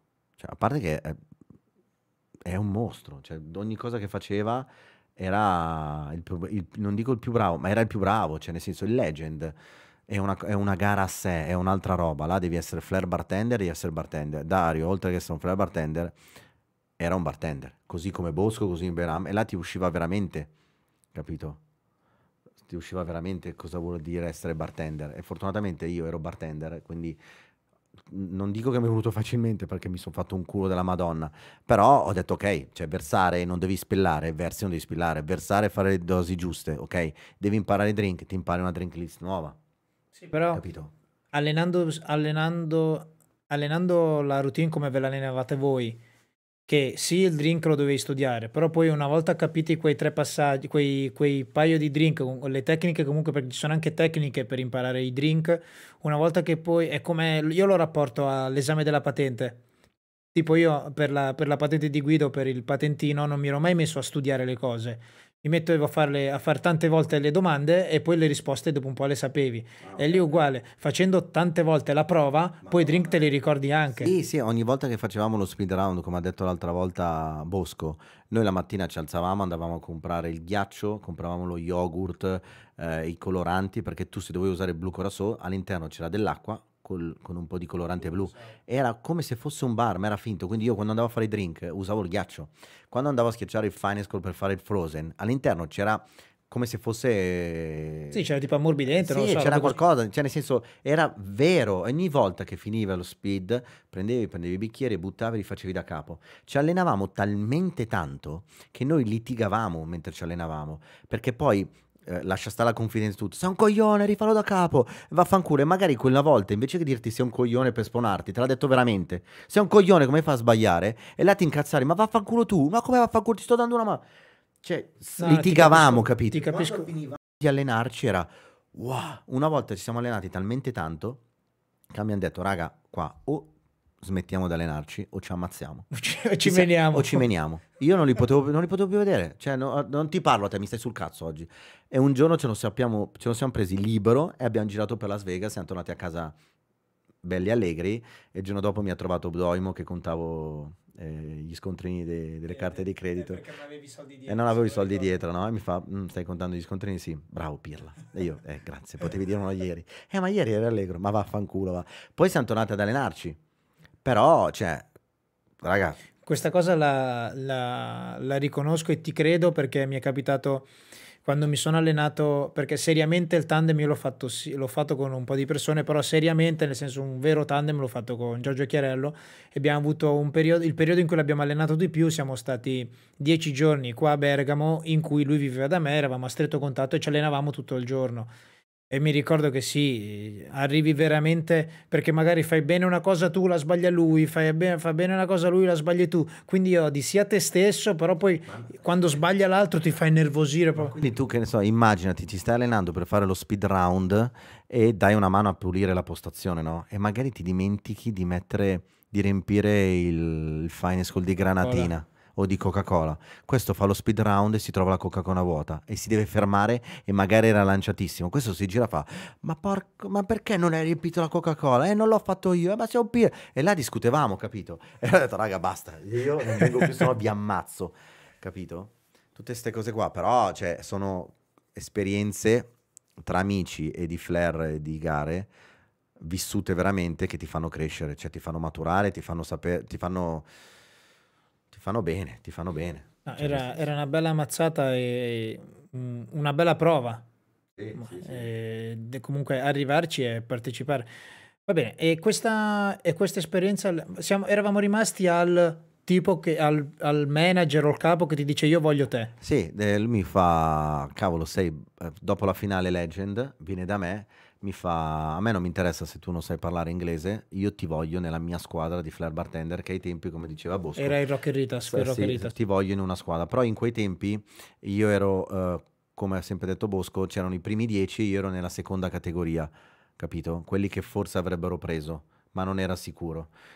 E ok, ok, domani mattina ti voglio nel mio ufficio per fare il colloquio. Di nuovo, io quando sono andato a fare il colloquio, non ti dico che parlavo, ma dopo che sei saltato sul palco del Legend, ha capito? A me, che cazzo me ne frega che quello era cioè, nel senso, ero talmente gasato che parlavo inglese e questo mi fa, ma come cavolo hai fatto in 20 giorni? Faccio, mi sono allenato Beh, e sei stato lì 20 giorni. gliel'avevo detto che comunque mi sarei impegnato. Ok, perfetto, adesso bisogna fare un'altra gara perché là ce n'era un altro di gara importantissima. Questa è la maglietta del Kaunaville, tu sei mio, mettitela. Ho preso la maglietta, sono salito sul palco e ho fatto la gara. Sì, e non è che parlavo inglese, però parlavo, mi facevo capire. Sì, E avevi lui, superato era quello. così, ma come hai fatto? Te l'ho detto. Però bello, sì. Però io immagino perché... Scusa, ho fatto un casino col microfono, scusate. Immagino come ti sentivi perché io da bambino sono stato negli Stati Uniti nel 98 o 98-99, non mi ricordo, e ovviamente ho visto e ricordo cose, anche da bambino io ero super appassionato di cinema e quindi tipo a Miami mi ricordo che sai il, il coso per pagare i parcheggi in America, quello di Baywatch famoso, Sì. tipo quel coso lì, vederlo dal vivo, dicevo no, bellissimo, oppure Ocean Drive di lì Miami, oppure anche la casetta dei guardaspiagge di Baywatch che era identica alla serie TV. E mi ricordo che quando c'ero stato lì mi ero detto io qua è dove voglio vivere da grande. Non sapevo niente che aver fatto il barman né niente, però dicevo qui è dove vorrei vivere da grande. E poi quando poi ho iniziato quando ho conosciuto Flair, ho conosciuto il mondo del bar e tutto quanto, vedendo quando io ho iniziato il centro per pochissimo tempo, perché poi soltanto nel mio primo anno in cui ho fatto il bartender il centro era ancora negli Stati Uniti, avevo visto questa cosa di Las Vegas e tutto e dico sì, io è lì che voglio andare. E quindi al mettermi nei tuoi panni a pensare questo domani mattina colloquio da me, cioè tipo io sarei stato carico come una molla, No, ero carico, ero carichissimo. Mizza che se ero carico. Cioè il sogno della mia vita, il sogno americano si stava per realizzare, cioè nel senso faccio il Legend, vado in finale, mi guardano tutti, Mondovisione e quant'altro e il manager di uno dei locali più carini, diciamo a Las Vegas, se prima diceva che mi fai cagare, adesso ha visto che sono bravo a far flair e mi vuole, indipendentemente dalla lingua o no. Beh, è stata una bella soddisfazione per quello che io sono entrato in ufficio. Dimmi, mi hai chiamato tu sto giro. Cosa vuoi? Scemo di merda. E quindi, però, questa cosa è un'altra cosa che mi aveva detto Gianluigi, del fatto che comunque noi italiani siamo apprezzati ovunque. In quei tuoi 20 giorni lì a Las Vegas, ti sei reso conto di questa cosa, di come siamo visti comunque in modo diverso nel mondo? Sì, ovvio, ovvio. Poi nel senso, là il flair è visto come un idolo, sei un figo se fai flare, capito? Perché comunque è un'attrazione. In più se sei italiano e fai flare e vai in una finale mondiale e hai quel flare che tutti lo riconoscono, fai cose che nessuno ha visto, ti riconoscono. Io mi ricordo che i giorni dopo, quando andavo in giro per Las Vegas, la gente mi riconosceva. Capito? E io dicevo, minchia, ma non sono Elvis Presley che cammina per la strip e fa I want for the money. No, sono il flare bartender che ha fatto, sì, sì, I remember. Cioè, tutte queste cose qua, capito? Che figata, sì, Era figo. adesso sì, bellissimo. Sì, sì, sì.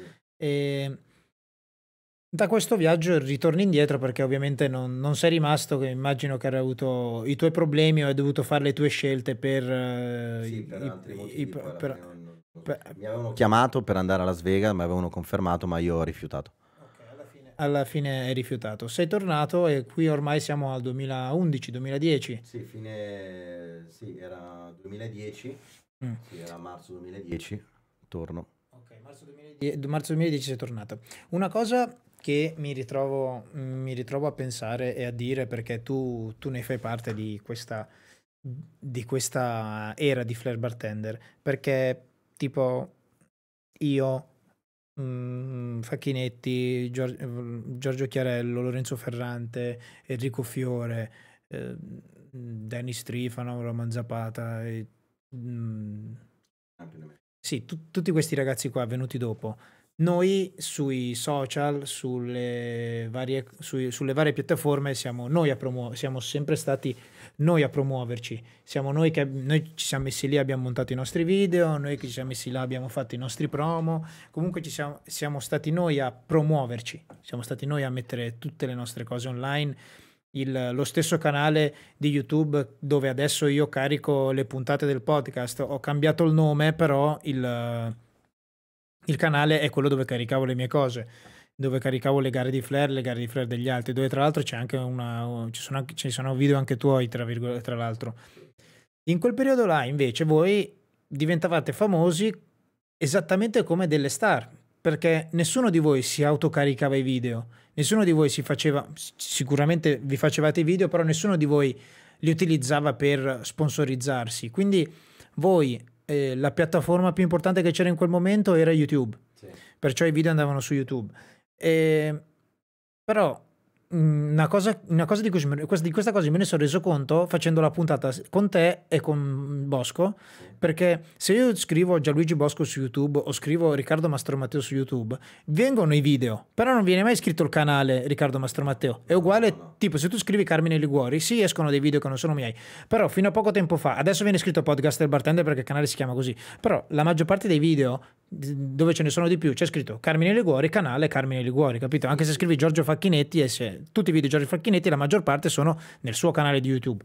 E invece in quel periodo lì voi diventavate famosi esattamente come delle star, perché i video sì c'erano online, i numeri sì c'erano online perché erano numeri molto alti essendo YouTube, però i video non ve li caricavate voi. No, i video li caricavano gli organizzatori delle gare, ok? Infatti noi, allora, a parte Facebook, dove trovavi la pagina gestita da Bosco, Flare Composition Results, capito? E là trovavi tutti i risultati delle gare, quindi ti informavi da là, oppure cioè, gli organizzatori delle gare ti caricavano la tua esibizione sulla loro pagina, capito? Oppure ti conoscevano perché facevano la promo o il videoclip della gara per sponsorizzarla e all'interno di questo video c'eri tu, capito? Ma noi non avevamo un canale, noi ai tempi non andava di moda, non funzionava, non ci interessava, cioè perlomeno a me non mi interessava perché noi volevamo soltanto allenarci. Cioè, ci allenavamo per tirare fuori nuovi movimenti, per andare a fare la gara e a spaccare, andare là a vincere, andare là e metterci da parte qualche soldino e più che altro o per inconfermarci, capito? Cioè, noi pensavamo sempre a quello e anche perché comunque non c'erano tutte queste cose che ci sono adesso. Sì, non c'era neanche un modello da poter seguire, nel senso non è che c'era qualche flare bartender che aveva il suo canale YouTube e facendo i video su YouTube era diventato famoso, quindi non poteva essere neanche un modello come magari possono avere oggi, che magari vedono un Giorgio Facchinetti che lavora in questo modo così tanto con i social e dicono cavolo, e quindi possono prendere spunto a lui, possono prendere spunto da me e da tutti gli altri. No, ai tempi noi facevamo soltanto flare e vedevi qualche video caricato su YouTube e basta, cioè non c'era nient'altro, non c'erano altri portali, a noi ci interessava soltanto fare flare. Poi magari ai tempi nostri, se fossero stati Instagram come adesso, Twitch o anche altri canali, altre quelle che usate voi, che usi tu, cioè, magari ancora di più, ma ai tempi zero proprio. Ok.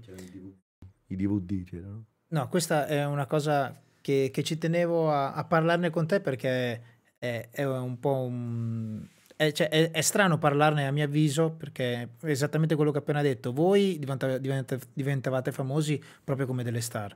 Noi invece non è proprio famosi, però diciamo siamo conosciuti all'interno del mondo del bar perché siamo stati noi ad autopromuoverci. Perciò alla fine, pensandola così, dico, tu sei conosciuto perché gli altri ti hanno fatto diventare famoso. Sì, sì. Invece io sono conosciuto perché io mi mettevo a caricare i miei No, video. ma cioè, nel senso, al di là di questo è anche uno ti conosce per i risultati che porti a casa. Perché ai tempi i risultati o li guardavi su internet oppure era il primo che sapeva il risultato, mandava subito il messaggio all'altro. Capito? O sulla classifica, boom, io mi svegliavo, che ne so, c'era una gara a Las Vegas o in America e io mi alzavo la mattina, guardavo il messaggio che magari Bosco mi aveva scritto la classifica, boom, boom, boom, boom, boom. Capito? Io questo lo sapevo. E che ne so, vincevo io, vinceva Bosco, vinceva Canova e quant'altro. Cioè noi eravamo conosciuti perché eravamo andati in finale a quella gara o avevamo vinto quella gara. Capito? Perché portavi a casa qualcosa di serio, di importante, allora eravamo riconosciuti. Capito? Ok. Cioè non perché caricavamo Sì, un sì. video. L'ho caricato anch'io qualche video. No, no, il mio discorso non è che sia una No, no, cosa no, no, lo giusta o so, ho capito. sbagliata, però intendevo il fatto della diversità Modi di dei... comunicazione diversi e modi di Sì, conoscenza diversi. ok, modi diversi, momenti diversi comunque sia di quell'ambiente lì, sia comunque del mondo dei social network che ha portato comunque a crescere a ragazzi come me.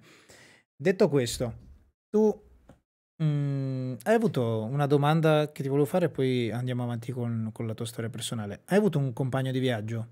Nel senso uno che è stato per tanto tempo con te, con cui hai condiviso tanto, con cui siete stati compagni per tanto tempo, che avete, diciamo, viaggiato e fatto questo viaggio a stretto contatto per del tempo, o Sì, più di uno. sì, ne ho avuto più di uno a seconda di periodi, perché magari all'inizio facevo parecchie gare con Maurino, ok?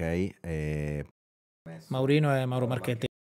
Messo, ma principalmente con quelli con cui andavo a fare sempre le gare eravamo io Bosco, io Canova. Cioè, principalmente eravamo sempre noi tre, capito? Sì, Poi anche, magari Bosco immagino viaggiava. anche per la vicinanza che avevate. Quindi. Sì, ci allenavamo sempre ci incontravamo sempre per allenarci, o io andavo da loro, loro venivano da me, però principalmente eravamo noi tre, capito? Io Canova, io Bosco. Se usciva una gara, Canova ti chiamava, guarda che è uscita sta gara, e lui ti diceva, andiamo a farla, mi diceva, vieni a farla, e io, sì, vengo a farla tu, e lui mi rispondeva, io ho già comprato il biglietto, mi sono iscritto. E che cazzo? Aspetta un attimo, no? Allora sentivi Bosco, poi Bosco per un periodo si è trasferito, sai che lui viaggia sempre per il mondo, no? Quindi magari non era qua in Italia, ma era a Londra. Quindi quando andavi, Bosco, tu vai a fare sta gara? Sì, bella, ci vediamo là. Quindi tu andavi a fare la gara, ma andavo con Canova. Poi là ci incontravamo, però Canova è sempre rimasto qua. Canova aveva iniziato prima di te, però. Sì, Canova si aveva già iniziato prima Cioè, di me. nel senso, andavate in giro insieme, però non eravate di pari livello. No, cioè nel senso, all'inizio no, perché Canova era molto più forte di me. Poi piano piano crescendo, mi è capitato anche di batterlo al Canova, Non sei dietro capito? Canova, Io molto bene. tra amici non ho mai avuto quel pensiero, io sono più forte di te e di me.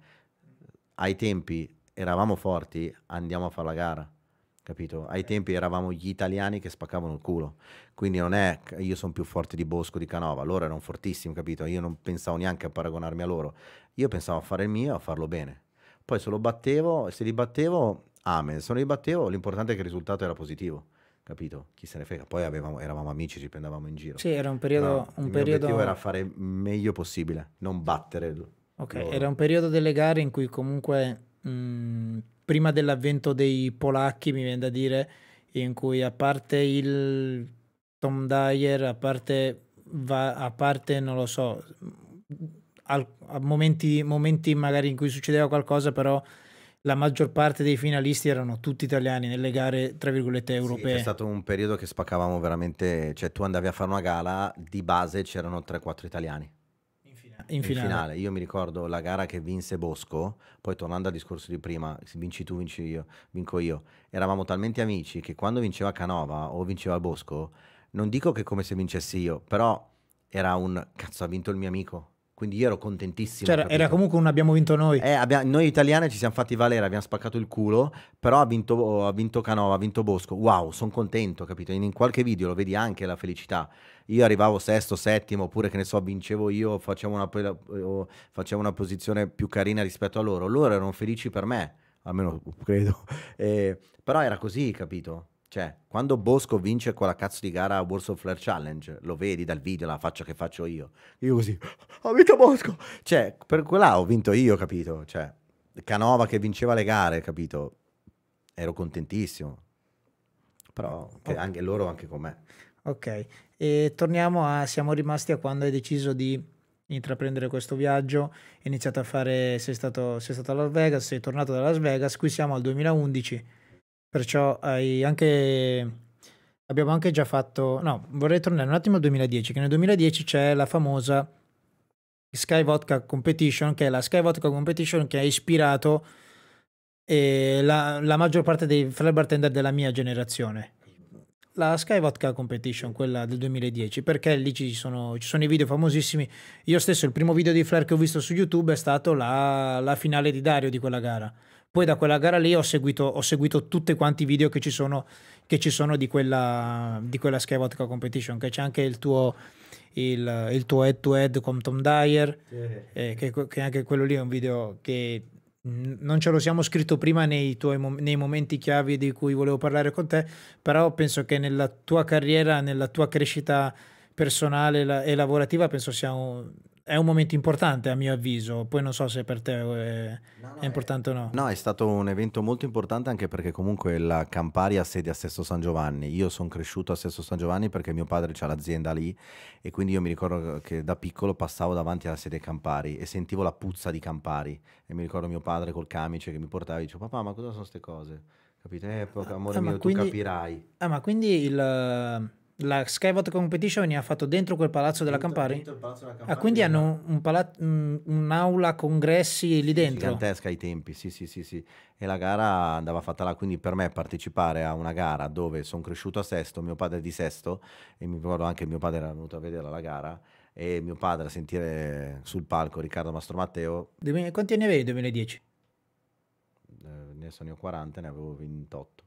28 anni, quindi nel periodo di massima forma. Sì, ma la cosa carina, un altro aneddoto, che quella settimana prima della gara della Sky Vodka Competition sapevamo già che eravamo in finale, ma non nella finalissima, capito? Perché nella finalissima andavano... Perché questa gara veniva fatta a step, il primo step era online. Quindi andavano i primi 8 in finale, poi c'era la battle 4 contro 4, quei 4 andavano in finale.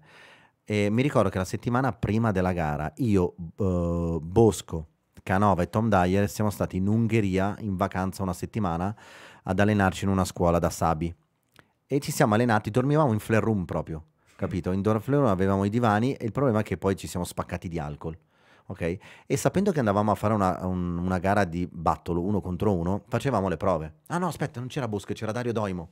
Io, Dario Doimo, Canova e Tom Dyer, forse anche Bosco. Non mi ricordo, sì, vabbè, mettiamolo dentro. Ok, Gianluigi, se vedrai mai questa puntata o questa parte, raccontaci se c'eri tu lì dentro. Non me lo ricordo. Fatto sta che andiamo a fare sta vacanza qua, ci alleniamo e per allenarci cosa facevamo? Ci allenavamo uno contro l'altro. Perché poi era quello che dovevate andare a fare. Che dovevamo andare a fare. Perché poi eravate proprio voi quelli che dovevano farlo. Eravamo noi, no? E a un certo punto... Tom, faccio una battle contro Tom per scherzare e Tom per scherzare mi fa sì facciamola ma tanto sai già che quando andrai contro di me perderai, capito? Ah, ma perché sapevate anche come eravate accoppiati? No, però io che ne so, vado in vacanza con te, so che prima o poi con uno di voi 4 dovrei fare una battle, quindi la faccio prima con te per imparare a fare un po' di battle uno contro uno. Spieghiamo anche per chi comunque non conosce quel periodo, non si ricorda, in quel momento storico Tom Dyer era come Dario Doimo 1 o 2 scalino comunque solitamente superiore agli altri, in teoria. Tom Dyer è sempre stato Tom Dyer. Cioè, Tom Dyer era Tom Dyer. Era sempre stato soprattutto Tom Dyer era Tom Dyer, capito? A mio avviso, sì, mi ha ispirato tantissimo. E quindi tu vai a fare questa questa vacanza e fai una battaglia contro Tom, una battaglia contro Canova, una battaglia contro Dario, sapendo che Gli prima o poi Gli head-to-head, ragazzi, sono come nel mondo della breakdance, in cui faccio io la mia routine di 30 secondi, fa lui la sua routine di 30 secondi, una battaglia alla 8 Mile nel film di Eminem, uguale, identica. succede questo, no? E mi dice, e tanto sai già che se dovessimo capitare uno contro l'altro, sai che perdi. E io, sì, lo so, però io sono sempre stato umile, cazzi miei. Minchia, arriviamo la sera della gara. A Sesto San Giovanni, a casa mia, questi dicono Riccardo Mastromateo sul palco. Il delirio. Quindi vieni a sapere contro chi sei. Che Durante ti la gara dicono fanno le qualifiche e dicono ok, adesso ci sarà Luca Valentine contro Marco Canova, ci sarà Antonio Mantelli contro un'altra persona, e ci sarà contro Doimo. Contro Doimo, e ci sarà Tom Dyer contro Riccardo Mastromateo. Poi c'era Bosco contro Mantelli, ma no, Bosco contro, mi ricordo. Non me lo ricordo neanch'io, ok? Inizia, cosa succede? Chiamano il mio nome sul palco, salgo sul palco, Sesto San Giovanni, tutti i miei amici, la mia famiglia e parenti. Perché poi non era una gara organizzata come quelle di adesso, cioè non è che nel pubblico c'erano i tuoi genitori, 2 o 3 tuoi amici e gli altri competitor. Cioè a presentare la gara c'era uno delle Iene, poi c'era la responsabile, che non mi ricordo se era la responsabile della Planet, quella signora ragazza con i capelli a caschetto. Cristina poi era organizzatrice, Cristina poi dava una mano e presentava.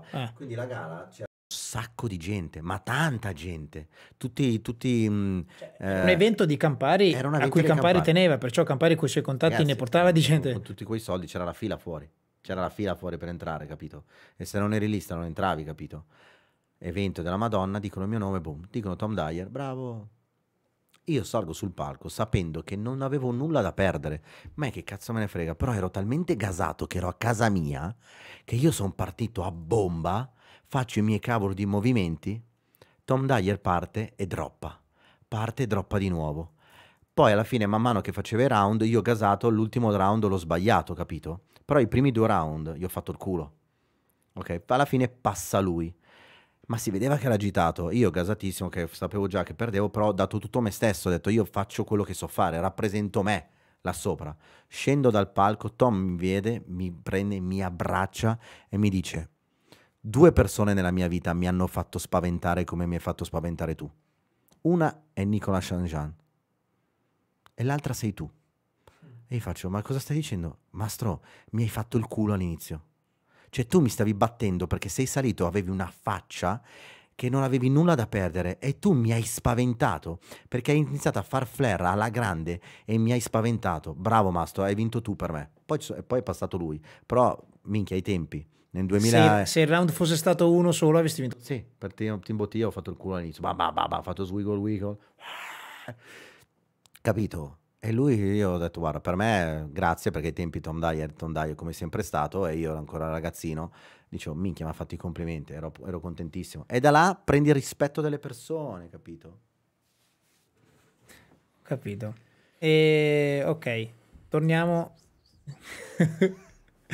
Torniamo alla tua storia personale. Mi piaceva il discorso del 2011. Nel 2011, poi nel 2010 tu poi fai anche il Paris Flare Open, un'altra gara molto importante. Ma oltre alle gare, a livello lavorativo, che lavoro facevi? Lavoravi in giro? Lavoravi in una scuola? Io lavoravo in Flare Academy perché facevo i corsi da bartender, ok? Corso base o corso no, scusa, facevo il corso di Flare. Poi il weekend lavoravo in un cocktail bar, il venerdì e sabato e la domenica. Quando ho visto che comunque mi prendeva tanto, le gare mi prendevano, ce n'erano sempre di più, cosa ho fatto? Ho abbandonato il mondo il bar del weekend, perché comunque andavo e non andavo, perché comunque ero in giro per le gare. Insegnare sicuramente ti dà la possibilità di poter gestire meglio i tuoi orari. Sì, quindi mi sono tenuto soltanto la Flare Academy per fare i corsi, che quando avevo le gare fortunatamente me le gestivo, dicevo guarda quella settimana non ci sono, e quindi me li gestivo io un pochettino gli orari, i giorni, finché era possibile. Ovvio che si tratta da farlo per forza, rifiutavo, però sinceramente sono sempre andato, mi hanno sempre mandato, sono sempre stati molto elastici e gentili con me. E quindi me li gestivo così, lavoravo, facevo i corsi, facevo i show di Flare, che devo dire, il show di flare ne facevo poco perché non mi piacevano tanto, perché mi vergognavo. Cioè, allucinante, facevo le gare, però mi vergognavo a fare il show di flare. È sempre stato così. Infatti mi prendevano in giro per questo, e tuttora mi prendono in giro. E facevo dei catering in giro e serate, finché a un certo punto, cioè, ho smesso di fare i catering e serate in giro, facevo soltanto i corsi, perché dovevo fare i corsi, allenarmi, era l'unico modo, e facevo gare.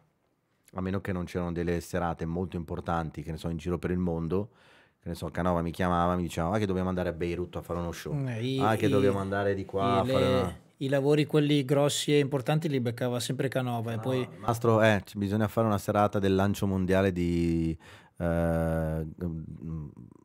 Dolce Gabbana, Gold by Dolce Gabbana, te lo ricordi? Martini Gold by Dolce Gabbana. sì, sì, me lo Se ricordo, erano me lo ricordo. eventi così importanti a Monte Carlo, in giro per il mondo, dove ti pagavano un sacco di soldi, allora lì andavamo volentieri. Il primo locale discoteca che aveva presentato quel Martini Gold fatto di Dolce Gabbana l'avevamo fatto noi al Qui, me lo ricordo ancora. E poi l'abbiamo fatta al locale di Dolce Gabbana a Milano con Martini. Però lì non era una discoteca, era il dolce di quello lì di Martini. Allora, continuiamo dal 2011 in poi. 2011 fai le tue gare, ti togli anche dei... Non abbiamo parlato ancora di soddisfazione che ti sei tolto. Sì, abbiamo parlato di soddisfazione, ma abbiamo parlato di risultati. Comunque inizi nel 2011, inizi a vincere, diciamo, gare importanti. Tu sei uno dei pochi flare bartender italiani che ha a casa la manina di vetro del Roadhouse. Volevo portarla. Volevi portarla? Ah, perché sei passato da Milano, quindi Sì. potevi prenderla su. La portavi, ti davo le bottiglie di rum di Sì, Melara e me la lasciavi. certo, è lo stesso valore. No, quello era a casa, volevo portarla qua per farla vedere. Poi mi sono detto, la prossima volta che ritornerò magari. La prossima volta me la porti. Ok. Ma, cioè, perché tu hai i tuoi premi li lasci, cioè, c'hai a casa dei tuoi, ce l'hai a casa tua? No, io ho casa a Milano, però io avevo la stanza dei trofei. Me la ricordo che quando che era a casa tua, però quando la davi in affitto comunque dicevi queste mensole non le toccate, anche all'inquilino. Sì. Ed è ancora così? No, perché comunque l'affittavo per brevi periodi ad amici, no? Adesso che c'è una persona che ci vive da anni, ho tolto tutto e sfortunatamente i miei trofei sono tutti nei cartoni in box a casa mia. Finché non troverò una casa definitiva dove vivere, quando sarà come hai fatto tu con questa, metterò i miei trofei e quant'altro. Però l'unico trofeo che ho fuori dal box è il trofeo del Roadhouse, che ce l'ha mia sorella in sala. Ho capito. E non hai nipoti pericolosi? No, proprio mio nipote ieri mi fa, oh, il trofeo del Roadhouse, e cosa devi fare? E perché non te lo porti? E io ho risposto, ma perché non ti fai i cazzi tuoi e lo lasci qua? Ok, no, perché è un trofeo. Il Roadhouse, ragazzi, ne abbiamo parlato anche in altre puntate. Il Roadhouse è un locale che ha fatto a livello, direi, proprio mondiale la storia di questo sport, perché quello di cui stiamo parlando è uno sport che è il flare da competizione e il flare bartending estremo. È il posto in cui veniva organizzato un vero e proprio campionato, perché ogni mese c'era la qualifica per la finalissima che era poi a novembre. E vincere ad ogni mensilità il centro del mondo, nel senso quello che veniva guardato e controllato da tutti i flare bartender nel mondo fino al 2014, penso 15, non mi ricordo, è sempre stato questo Roadhouse. 17, 18? Sì, Non lo con la so. pandemia Con la pandemia è saltato tutto. Sì, Ah, nel ok. 19 ho fatto il giudice in finale. Ok. E era questo premio che si andava a vincere, che è di vetro, non è plexiglass, è vetro. Vetro, sì, cristallo, boh, non lo so. Vabbè, questo premio di vetro di una mano messa in questo modo con un mondo appoggiato sopra, però è proprio appoggiato, non è incollato. Quindi, cioè, se ce l'hai, sì. È proprio questa cosa del mondo che gira su questa maniera, quindi vetro su vetro e gira in un modo, in un modo molto figo e carino. Quindi era molto ambito. In Italia, italiani ce l'hanno Canova. C'ho una foto del Legends poi. Carina. Vai, se vai, falla vedere nella camera davanti a te. Questa è la foto del Legend. Ok, per chi ci segue da Spotify, magari che sta solo ascoltando non la vede, però comunque una foto del mastro al Legend. E Comunque sia, nel 2011 tu riesci a toglierti questa soddisfazione del Roadhouse. Raccontami un attimo, a parte la gara che poi sei andato a vincere, ma raccontami il tuo rapporto con Roadhouse, perché in tutto questo periodo e in tutta questa storia che abbiamo raccontato non ne abbiamo proprio parlato di Roadhouse. Quindi tu che rapporto avevi con il Roadhouse? Io lo guardo dopo, la cerco dopo. Il rapporto con Roadhouse che era, cioè io mi ricordo che la prima volta che sono andato a vedere Roadhouse è stato nel 2006 come spettatore ed era il delirio più totale, era proprio l'evento mediatico mondiale e non potevi neanche entrare, ho capito? Vado là come spettatore, dopo anni dico ok, voglio gareggiare, ok, provo a gareggiare ma prendo solo schiaffi, la prima volta che l'ho fatto sono arrivato 18esimo, capito? Quindi io, come sempre dico, io non voglio andare là a fare un numero, inizierò a gareggiare qua quando sentirò di poter fare qualcosa, di trasmettere qualcosa. Sono tornato dopo anni e che ne so, vai e la prima volta arrivi 10°, poi arrivi 11°, finché a furia di provare e fare esperienza comunque durante l'anno, perché tu comunque a Roadhouse potevi andare ogni mese, vai e arrivi, che ne so, sesto. Era un buon allenamento questo Roadhouse, avendolo a disposizione ogni mese. Sì, sì, ma è un buon allenamento se facevi bene, se facevi male, sì, era un buon allenamento, ma ti allenavi anche a prendere gli schiaffi, perché c'erano veramente persone che tiravano bombe, c'era gente che ogni mese la faceva, capito? E finché a un certo punto vai e fai a fare la gara e arrivi sesto e ti piazzi in finale, dici cazzo, sono in finale a Roadhouse, top 6, wow! Poi che ne so, ci ritorni dopo e di Perché nuovo... poi il fatto che aveva questa cosa delle 6 persone veramente chiudeva proprio le porte ancora prima che si potessero aprire, perché 6 era proprio ristrettissima. Sì, ma poi era, adesso non voglio dire una cazzata, erano gli stessi minuti sia in qualifica che in finale? Sì, sì, era la stessa Ok, gara. quindi tu che ne so, andavi a fare la gara a 5 minuti in qualifica, la finale era 5 minuti, quindi non è come le altre finali che era 6-7 e potevi aggiungere, qua dovevi o fare la stessa cosa pulita, a seconda di come ti piazzavi, o cambiare la routine e mettere qualcosa di più. Finché tornando alla gara arrivi sesto, poi vai di nuovo in finale, poi vai di nuovo e dici cazzo arrivi quarto, arrivi quinto, finché non arrivi terzo e dici no, adesso devo vincerlo. Cioè, comunque vedendo anche gli altri risultati delle altre varie competizioni in giro per il mondo durante l'anno, finché dici cazzo io prima o poi devo vincerlo sta gara. Cioè, è un obiettivo, vincere Roadhouse, per forza, non ce n'è di cazzi. Mi ricordo una frase, eravamo a Pordenone a fare una gara, Canova mi disse, Mastro, tu il Roadhouse non lo vincerai quest'anno. E io faccio, perché? E la sua risposta è stata, perché ci sono ancora io che gareggio. E io faccio, vai a cagare, pirla. E lui fa, no, a parte gli scherzi, tu quest'anno non lo vinci Roadhouse, lo vinci l'anno prossimo. E io, sei sicuro? Mi fa, fidati di me. Oh, minchia, l'anno dopo vado a fare Roadhouse e vinco Roadhouse. Tra l'altro, adesso che ne parliamo, mi viene in mente, io la prima volta che ho fatto il Roadhouse ero con te. Ci siamo incontrati in aeroporto. Ci siamo incontrati in aeroporto, sì. Fai la fila. Te lo ricordi ancora? Era un figo terroncello. Sì, no, ma sono cose che mi fanno ancora innervosire oggi quelle. Praticamente io avevo Giacomino, un mio compagno, un ragazzo che ha fatto un corso di flare con me, con cui ho fatto i miei primi viaggi. Avevamo appena imparato a fare flare, lui aveva già incrociato le gambe. Sì, sì, vai benissimo. Basta che parli nel microfono, vai benissimo. Avevo Giacomino, il mio compagno di viaggio, con cui ne ho fatte 3-4 poi alla fine di gara insieme, che ho fatto con lui, non Roma no, ho fatto con lui la Slovenia e il Roadhouse, e lo sentivo per fare le gare. Andiamo in aeroporto, e in aeroporto faccio, Giacomino, ma quello è il mastro, che poi noi eravamo le nostre prime gare, e Riccardo era già affermato nell'ambiente. Quindi, e tu comunque se non incontravi noi te ne stavi andando là da solo, sì. Così lì da solo a farti per i fatti tuoi. E mi ricordo, perché adesso nel raccontarmelo mi hai fatto venire in mente, e in aeroporto ci mettiamo lì che parliamo, che ovviamente noi siamo lì a riempire il mastro di domande, siamo in fila per salire sull'aereo, e un ragazzo lì bellamente ci supera e io tranquillamente faccio scusa. Sì, la fila è dietro. E questo qua prende e se ne va dietro senza dire niente. Bravo. Ma non avevo vinto quella volta la Roadhouse. No, però eri andato in finale. E mi ricordo che quello che mi ricordo io che era stata la mia prima gara, io super emozionato, c'è anche il video su YouTube penso, in cui faccio tipo un incastro dietro la schiena, la bottiglia entra nel tin però si rompe, che si sente solo il rumore che la bottiglia si rompe, e me lo ricordo più dal video che dal momento che ho vissuto, che mi ricordo che pensando magari che non me ne fossi accorto, tu ti alzi in piedi e fai dammi la bottiglia.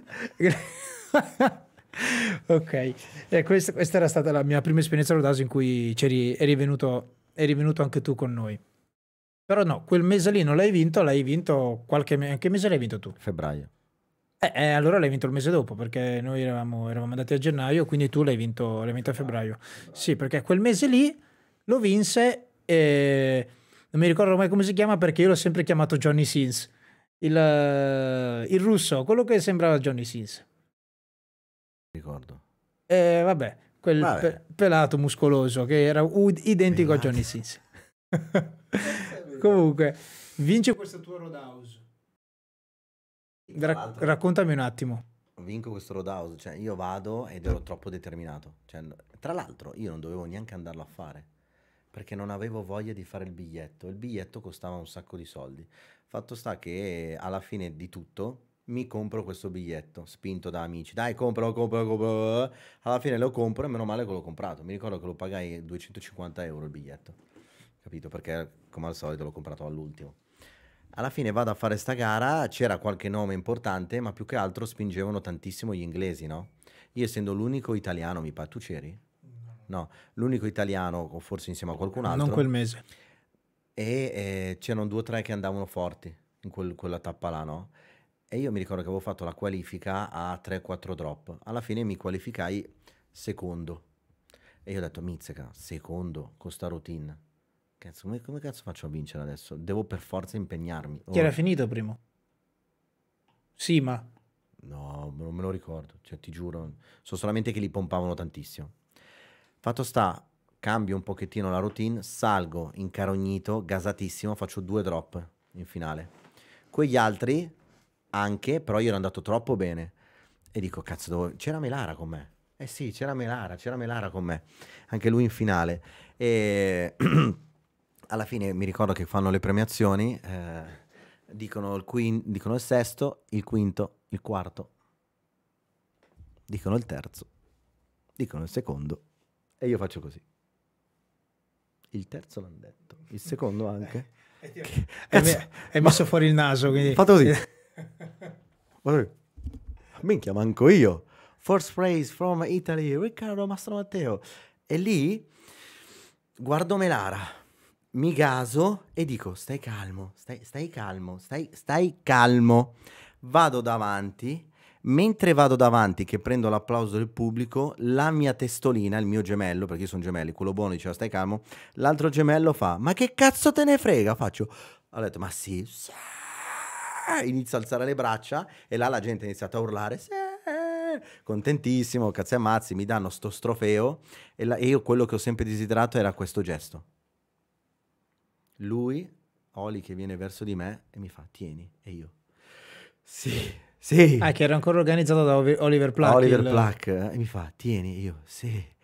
La prendo, inizio a emozionarmi, il fotologo mi fa la foto, ho gli occhi rossi, e io, thank you very much, bravo, grazie, punto, contentissimo, non ci credevo, vado nel backstage, mi appoggio, inizio a piangere come un bambino, ti giuro, la gente arrivava, mi ricordo che Melara è arrivato da me, mi abbracciò forte, mi disse bravo Mastro, gli altri arrivavano per farmi complimenti perché tu potevi passare da dietro a salutare tutti quelli che avevano vinto e quant'altro, e Melara li mandava via, diceva no, later, sorry, dopo, grazie.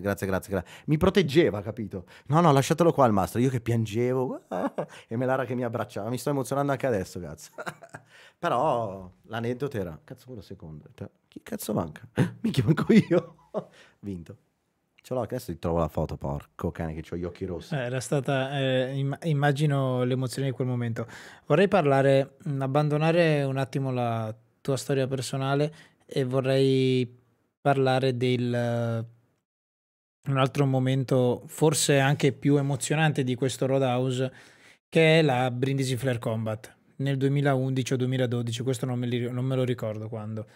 E è stata una gara in cui io non ho partecipato perché era il momento in cui ancora io mi stavo allenando molto e, se devo essere sincero, non mi potevo neanche permettere di fare il tour perché costava troppo, io non guadagnavo abbastanza, o comunque quei soldi lì mi servivano per altre cose. E però i risultati in quelle 3-4 gare che si andavano a fare, grosso modo, erano sempre gli stessi. Cambiava il primo, cambiava il secondo, cambiava il terzo, però comunque era il puzzle, quello era. Comunque i nomi quelli erano sempre che vincevano la gara. E tu eri sempre tra i primi, però comunque in quelle gare lì non eri quello che vinceva. No, ok?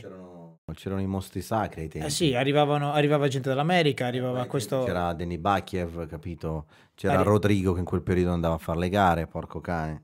dico, arrivava Rodo dall'America, e comunque c'erano anche i polacchi, c'era Tom Dyer che era sempre presente. E quindi raccontami un attimo un po' l'atmosfera e anche un po' com'è stata quella gara, che mi sono trovato a parlarne qua proprio con Matteo Esposto, perché quella gara lì, un aneddoto che ha quella gara lì è che questo è un appunto che mi ha fatto proprio Matteo Esposto, del fatto che dice: se tu ti vai a vedere i video della gara, magari magari non l'avresti fatta vincere al Mastro, se tu ti guardi i video da casa, che magari in quel momento lì in quel momento lì, parlandone poi nei giorni dopo, vedendo i video, e dice: ma come ha fatto il Mastro a vincere quella gara?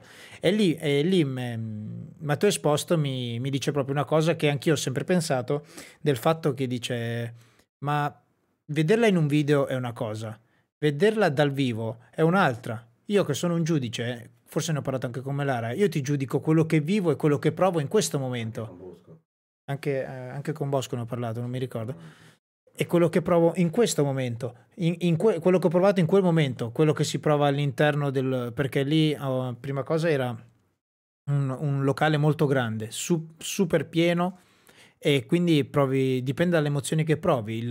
La gara non viene giudicata da dei robot dall'altra parte del mondo, viene giudicata da dei giudici che anche loro, ovviamente sì, devono giudicare tecnicamente, ma anche le emozioni che tu fai provare a dei giudici contano come punteggio. Sì, Perché ti ci ritrovi anche, immagino adesso in questo momento, perché tu i contatti che hai col Flair in questo momento, se quelle poche volte che immagino che ci sono a livello di giuria o comunque di consiglio nei confronti delle nuove leve.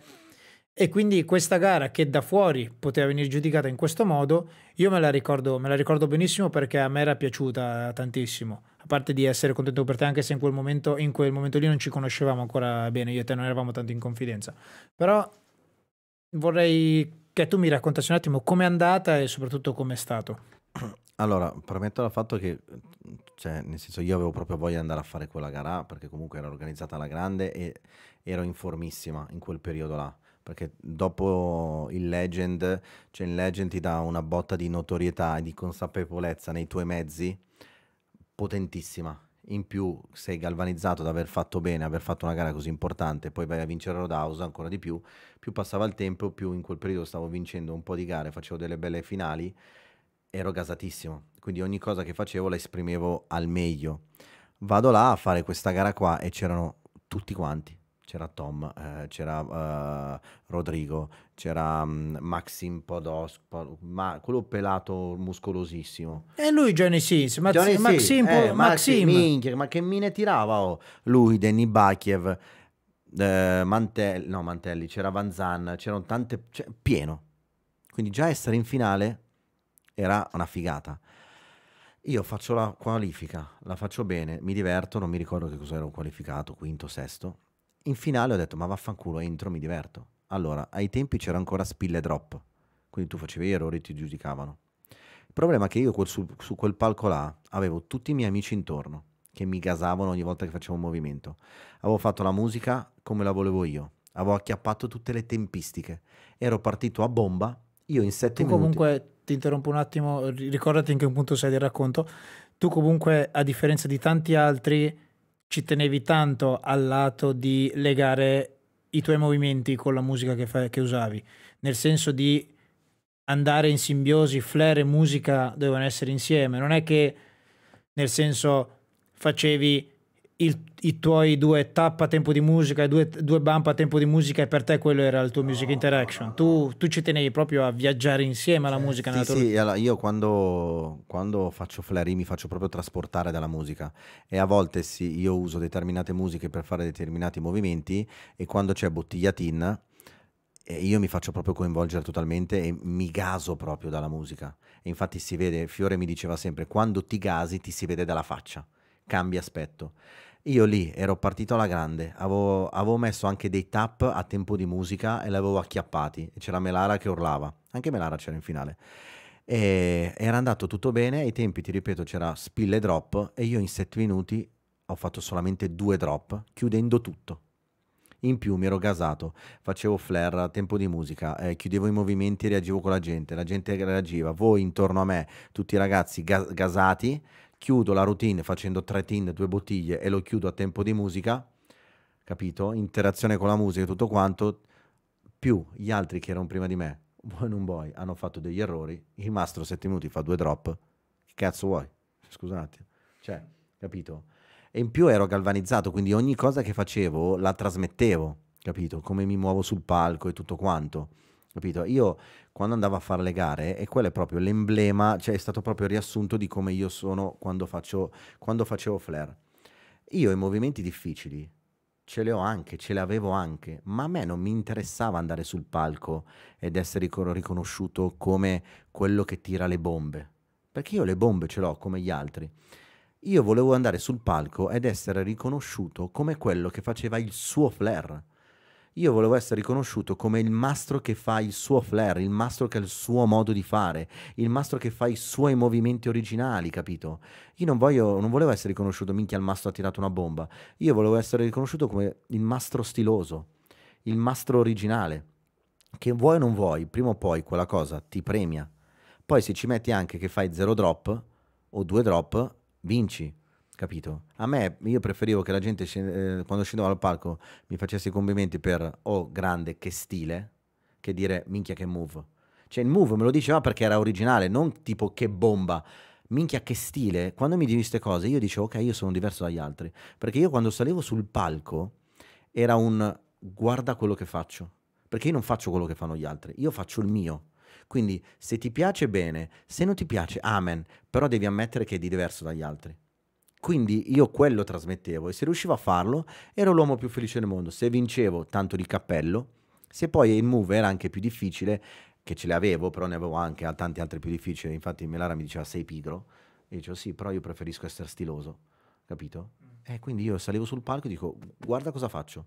Non guardare gli altri, cioè guardali, però paragonare a me io faccio un'altra cosa. Quindi adesso se ti piace, divertiti. E io salivo con questo spirito sul palco, capito? E quando riuscivo a farlo alla grande ero contento. Tu. Cioè, capito? Sì, sì, capisco il momento di cui mi stai parlando e capisco anche l'attitudine con cui tu affronti, con cui tu affrontavi quello che era una competizione.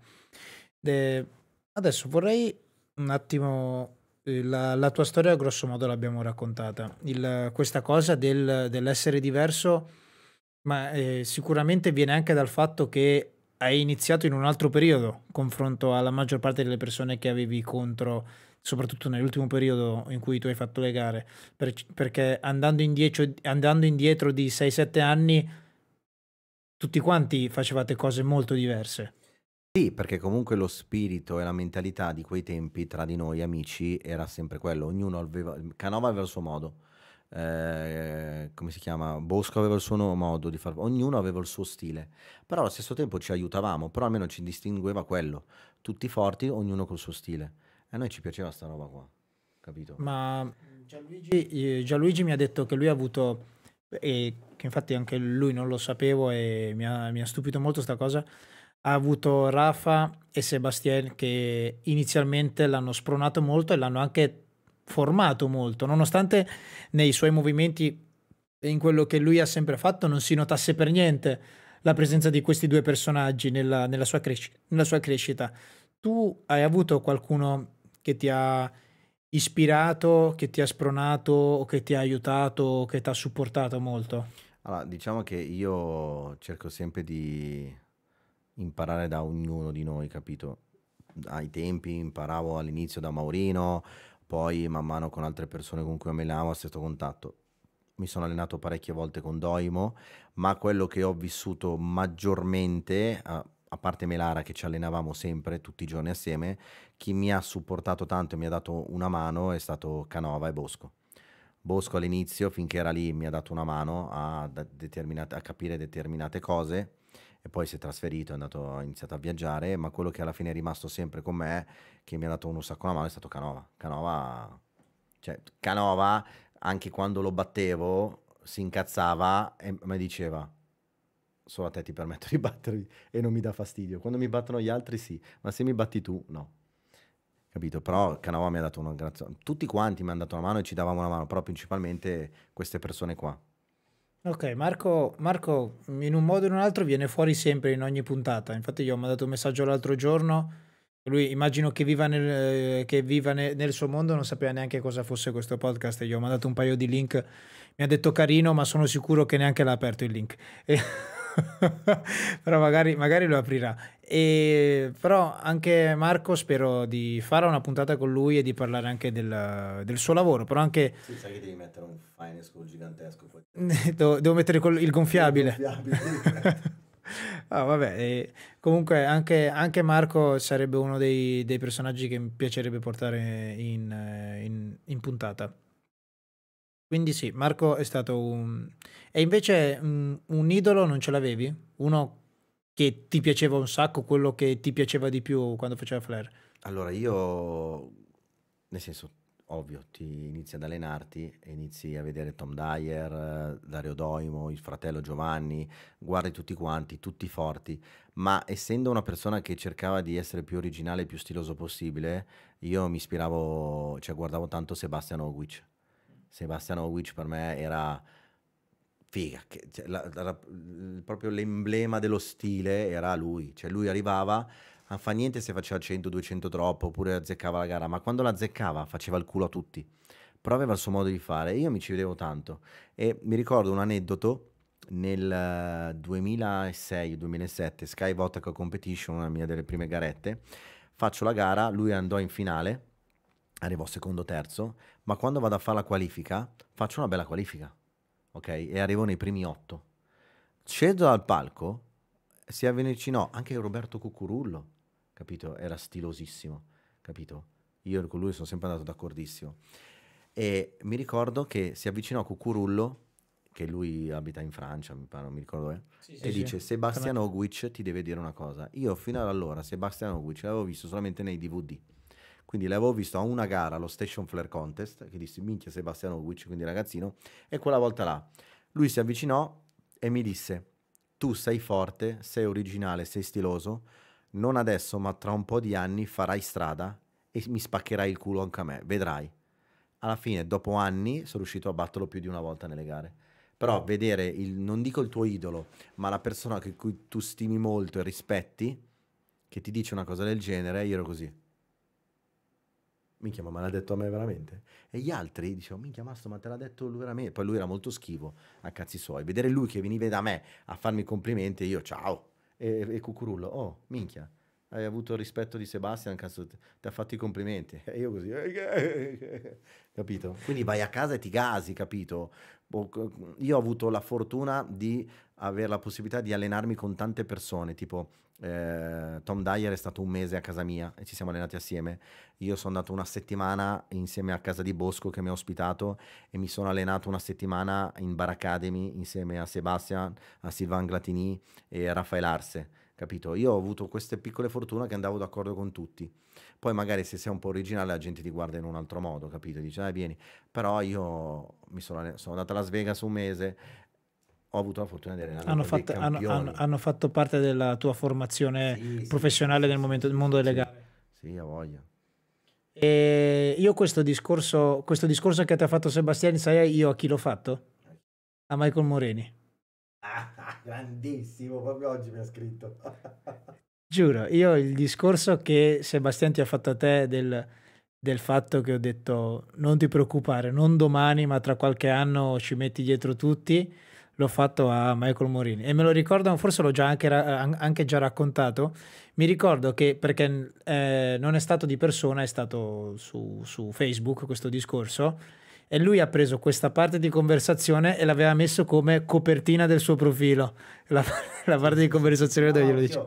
io ero d'accordissimo con Michael, poi in questo periodo sta facendo veramente bene, ho avuto modo di confrontarmi più volte con lui e lui è una persona che è molto intelligente, ti ascolta, rispetta molto le persone e quindi ho avuto la fortuna di parlare con lui e dare il mio punto di vista sul suo flair, poi puoi chiamarli consigli o non consigli, io parlo, non sono nessuno per dire, cioè io ti dico quello che penso, se lo vuoi fare bene. Lui fortunatamente l'ha ascoltato e le ultime gare che ha fatto No, no, le ha Michael fatte lo bene. riconosco anch'io perché Mi rompe i coglioni quando mi fai video da lontano con le storie, però sono divertenti. però Michael accetta consigli, cerca, non accetta, cerca consigli da tutti perché io l'ho giudicato penso 2 volte e in tutte e due le occasioni è venuto da me e fa Carmine cosa ne pensi, cosa dovrei cambiare, come va? Perciò lui cerca consigli un po' da tutti e poi dei vari consigli ne trarrà le sue conclusioni e modificherà quello che deve modificare perché comunque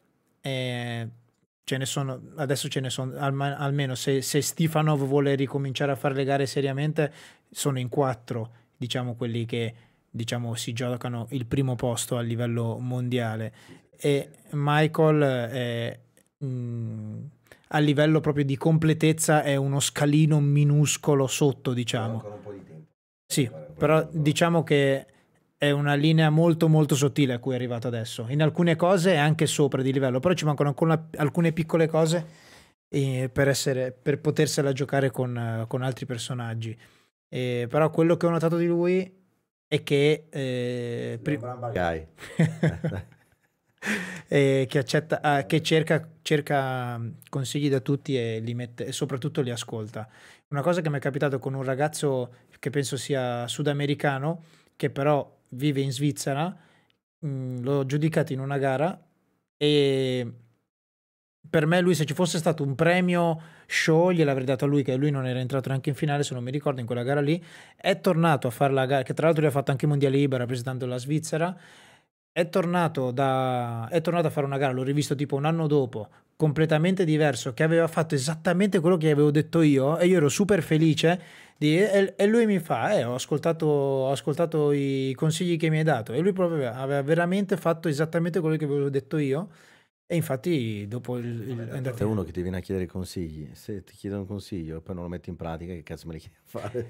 Eh sì, perché una cosa che ho notato io però sai qual è? Spesso me ne sono reso conto in quelle 4-5 volte che ho fatto il giudice, che se vengono in 10 a chiederti consigli sulla loro gara, Sì. su 10 almeno 6 vengono lì perché vogliono che ti complimenti con loro. Sì, sì, sta cosa qua l'ho notata anch'io.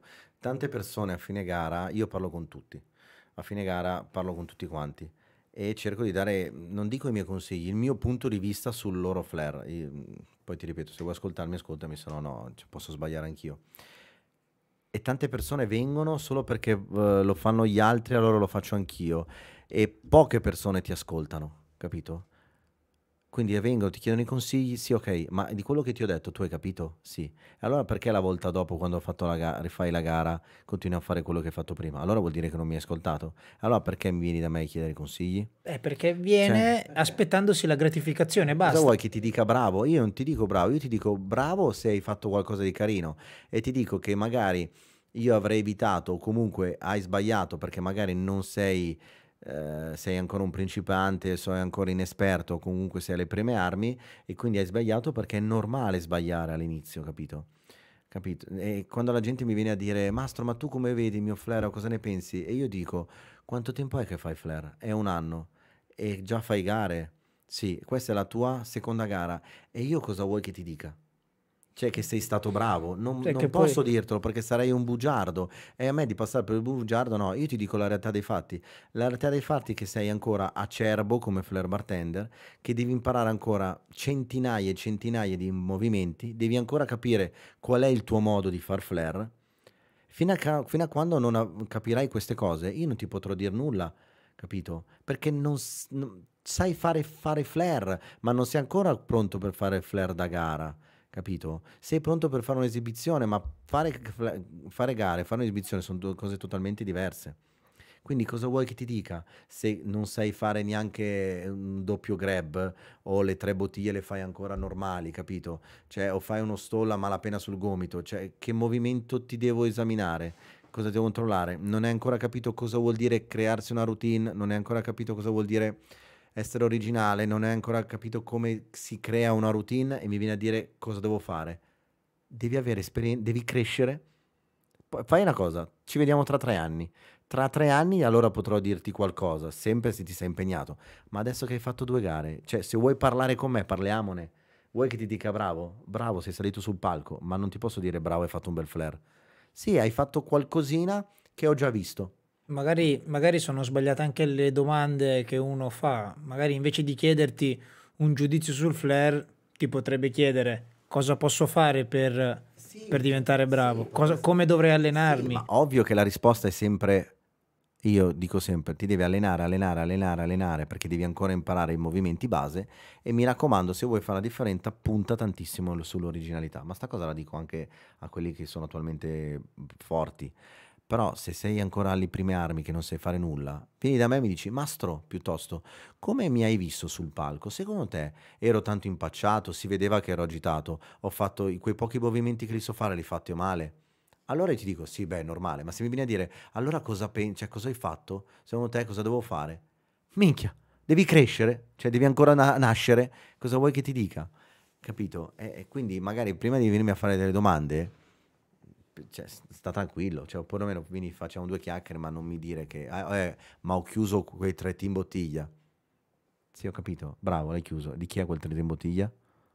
Di altre 150.000 persone prima di Ci te. sono a volte spiegazioni, ci sono a volte spiegazioni che queste mi ricordano tanto il modo di giudicare di Bosco, che alla fine un movimento in sé chiuso, escludi una cosa, ne escludi un'altra, alla fine è come se non lo avessi fatto. Cioè, nel senso, poi se vai a esaminare esattamente il movimento, non hai fatto nulla di che, perché l'hanno già inventato altri, Ti ha capito? dato quel paio di punti in più in difficoltà, che però ti ha dato 3 punti di difficoltà, ma ti ha dato zero di originalità, zero di coreografia, zero di varietà. E alla fine per mezzo punto di difficoltà non ne valeva neanche la pena. No, ma Per magari tutte le deduzioni che ti avrebbe dato se ti ma fosse sai caduto quante qualcosa. persone che ne so, fanno la routine e dopo mi vengono da me e mi dicono, Mastro, io guarda, hai fatto, ma anche bravine che comunque si possono permettere nel senso di fare delle garettine e mi dicono, però cazzo, ho chiuso la routine facendo 2 bottiglie, 2 tin.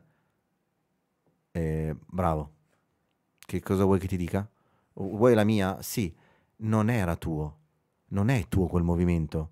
È copiato da quell'altro che l'ha copiato prima di te, che l'ha copiato prima di te, che l'ha copiato prima di te. Cioè, se mai avessi fatto qualcosa di originale, ti direi, bravo, quello è tutto il resto carino, ma quello originale paura. Ma se mi vieni a dire l'ho fatto, vecchio, ma sai quanti movimenti ormai difficili una volta adesso sono diventati movimenti base? Quindi mi puoi dire, guarda, nel complesso della routine come mi hai visto? Non venirmi a dire, ho chiuso facendo 3 in bottiglia, ho chiuso facendo 5 in bottiglia. E a me che cazzo me ne frega che hai fatto 5 in bottiglia? Lo fanno tutti quello che hai fatto tu. Cioè, è una guerra di team. Brava, brava, brava. Capito? Sì, sì, ho capito esattamente cosa intendi. Poi, ovvio che parlo, sono molto più gentile, però adesso che qua posso permettere, state attenti quando facciamo domande. È un modo anche un po' per educare. Sì, per educare, cioè nel senso, sai già, cioè, sei nato domani e mi vieni a dire che routine ho fatto. È normale, cioè, devi ancora nascere, cioè, non hai flair.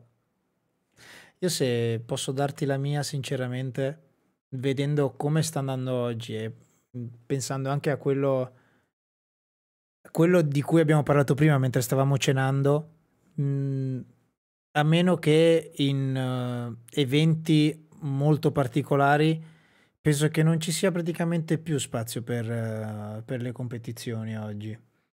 No, Mm, sto andando piano piano salendo.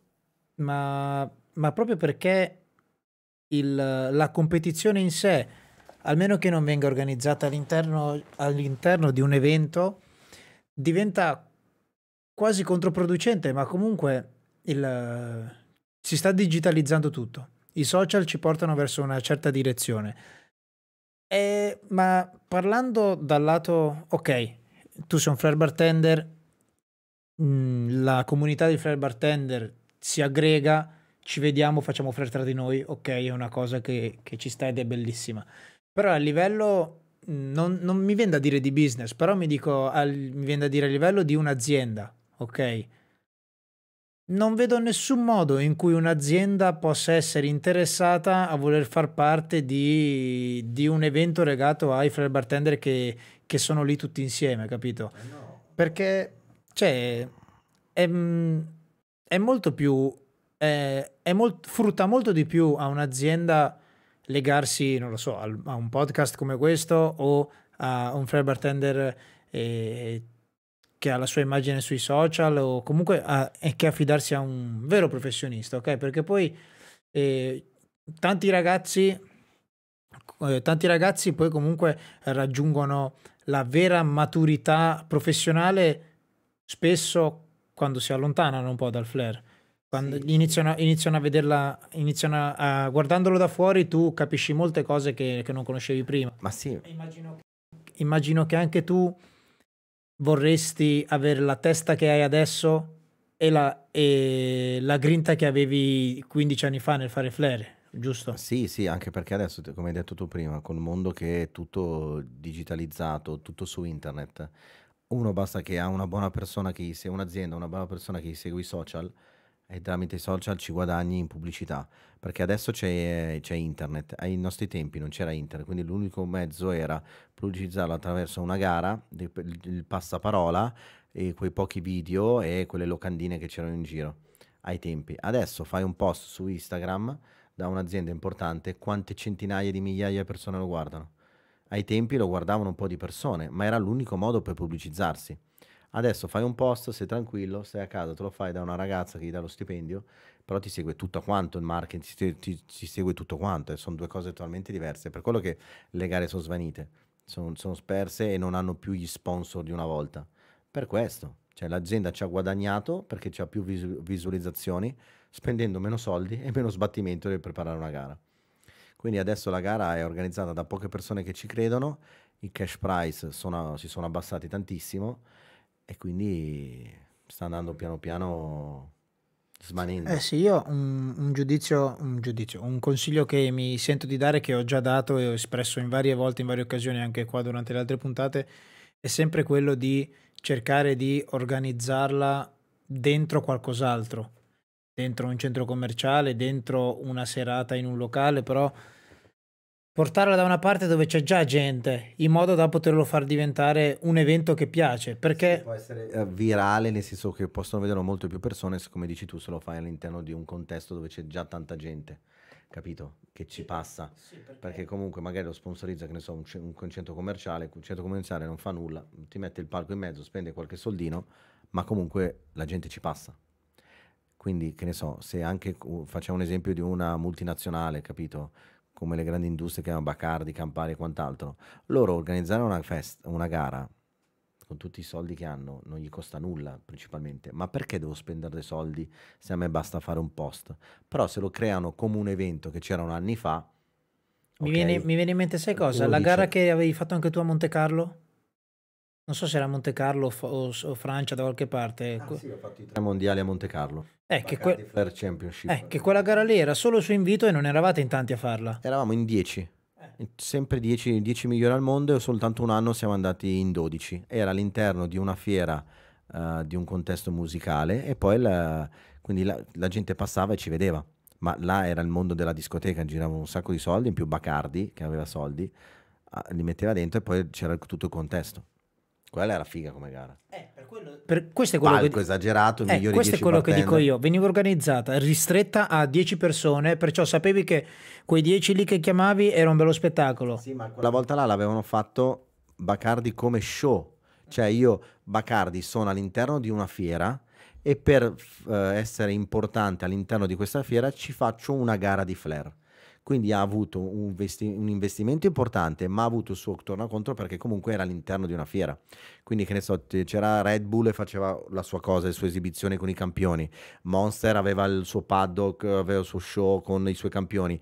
Ogni stand c'erano i brand importanti che facevano qualcosa di figo all'interno di questa fiera. Il Mix a Montecano, non mi ricordo come si chiama. E Bacardi fa, ok, se tutti fanno qualcosa di figo, anche noi facciamo qualcosa di figo. Ci facciamo la gara di flair Hanno bartender. fatto la gara di E ha preso i migliori 10 bartender, tutto pagato per 4 giorni. Capito? Sì, molto, molto figo in questo modo. Però lui l'ha fatto come investimento perché bisognava essere all'interno di quella fiera. Adesso, se ti prendi una piccola azienda di gin o di vodka che sta crescendo adesso, non può permettersi di avere di sponsorizzare una gara se magari quei soldi li può investire facendo altre cose. Adesso che in questo mondo sta andando a rotoli, devi stare attento a come spendi i soldi, soprattutto un'azienda piccola che si vuole affermare, deve crescere, non può permettersi di investire in questo modo, perché non ha il suo tornaconto. Fai un post, ne fai 5-6, fatti bene, allora sì, ne vedranno molto di più. Però comunque spendere i soldi per una gara adesso sono cambiati i tempi, è diverso.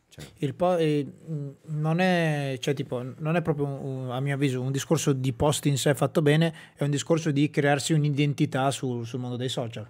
Crearsi un'identità sul mondo dei social sicuramente porta di più. Infatti il consiglio, ho iniziato questo discorso con te perché il consiglio che mi sento di dare io è quello di di fare le gare, perché ovviamente a uno piace, uno si diverte, uno è anche bello allenarsi, però cercate di curare anche altri lati, perché se voi fate solo le gare, una volta che smettete, tutto quello che è solo le gare non esiste più e non avete più niente dopo. Quindi di cercare di crearvi un'identità anche all'esterno di quello che ne siano solo le gare. Ricky, tornando a te, cosa fai oggi? Cioè, non oggi, che lavoro fai? Raccontami un po'. Allora, io adesso faccio il direttore di un locale in centro Treviso, ok? Mi occupo di tutto quanto, la programmazione del locale, tutto quanto, lo svolgimento, tutto quanto di questo locale qua, e collaboro con un'azienda di beverage, diciamo, e niente, faccio... Fai direttore, nel senso, immagino che sia, per dare un nome a quello che fai, immagino che sia bar manager, che ti occupi della formazione del personale, come lavora. Di tutto, da cosa bevono i clienti, quindi scelgo io che prodotti prendere, parlo io con i rappresentanti, parlo io con le aziende, scelgo io chi deve venire a abbonare, il personale lo scelgo io, seguo anche la programmazione delle serate, seguo il locale durante la sera. Sì, questa roba qua. Ho capito. E vabbè, siamo arrivati a 2 ore e 35, quindi della chiacchierata che abbiamo fatto ti vedo anche un po' stanco. Che mi devo muovere, poi siccome devo stare per forza qua nell'inquadratura. Ti metto così hai più spazio.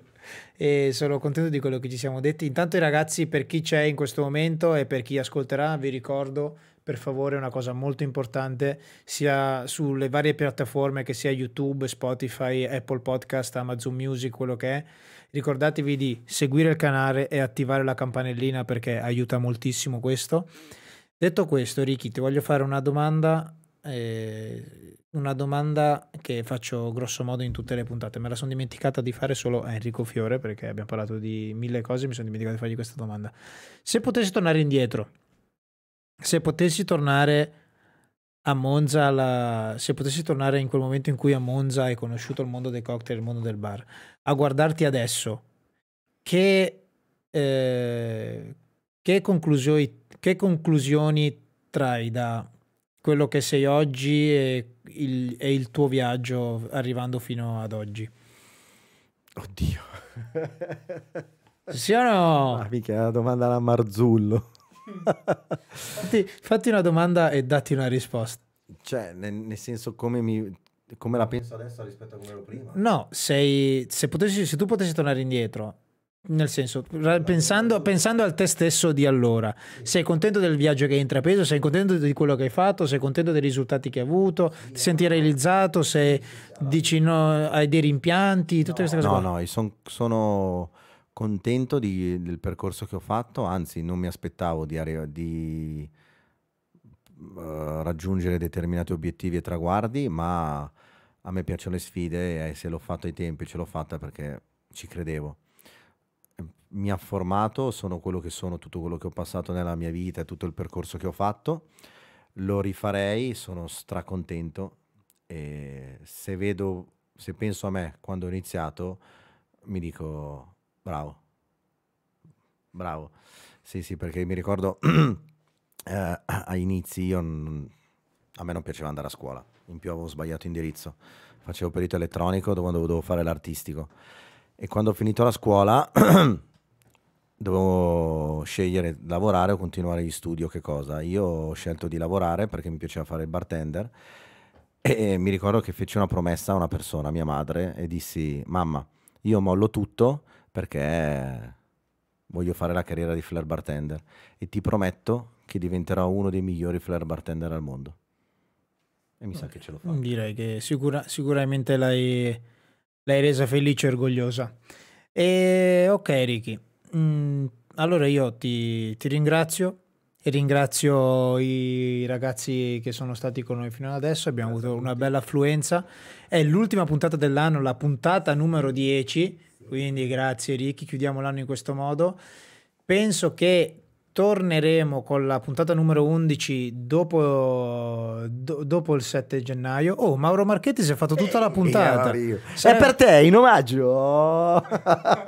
Il nostro Mauro Marchetti si è guardato tutta la puntata e spero di riuscire a passarti da trovare presto, che tra l'altro c'è un cocktail bar qua vicino che si chiama Cielo. Vabbè, non ci hai fatto caso perché stavamo parlando prima in macchina, però lavora in un cocktail bar che è qua proprio in linea, La prossima volta ci andiamo. in linea d'aria è qua vicinissimo a casa mia e quindi ti ringrazio Ricky, ti saluto tutti i ragazzi e grazie mille a tutti. Grazie a tutti quanti ragazzi per essere Ci, stati ved- fino a ci quest'ora. vediamo sicuramente dopo la Befana. Intanto domani mattina sicuramente saranno già disponibili le puntate sulle varie piattaforme. Vi ringrazio e domani nelle mie storie vi dirò anche chi tra gli abbonati del canale hanno vinto la felpa di cesso. Prendimi un attimo la felpa di cesso, che lì. Questa c'è stata.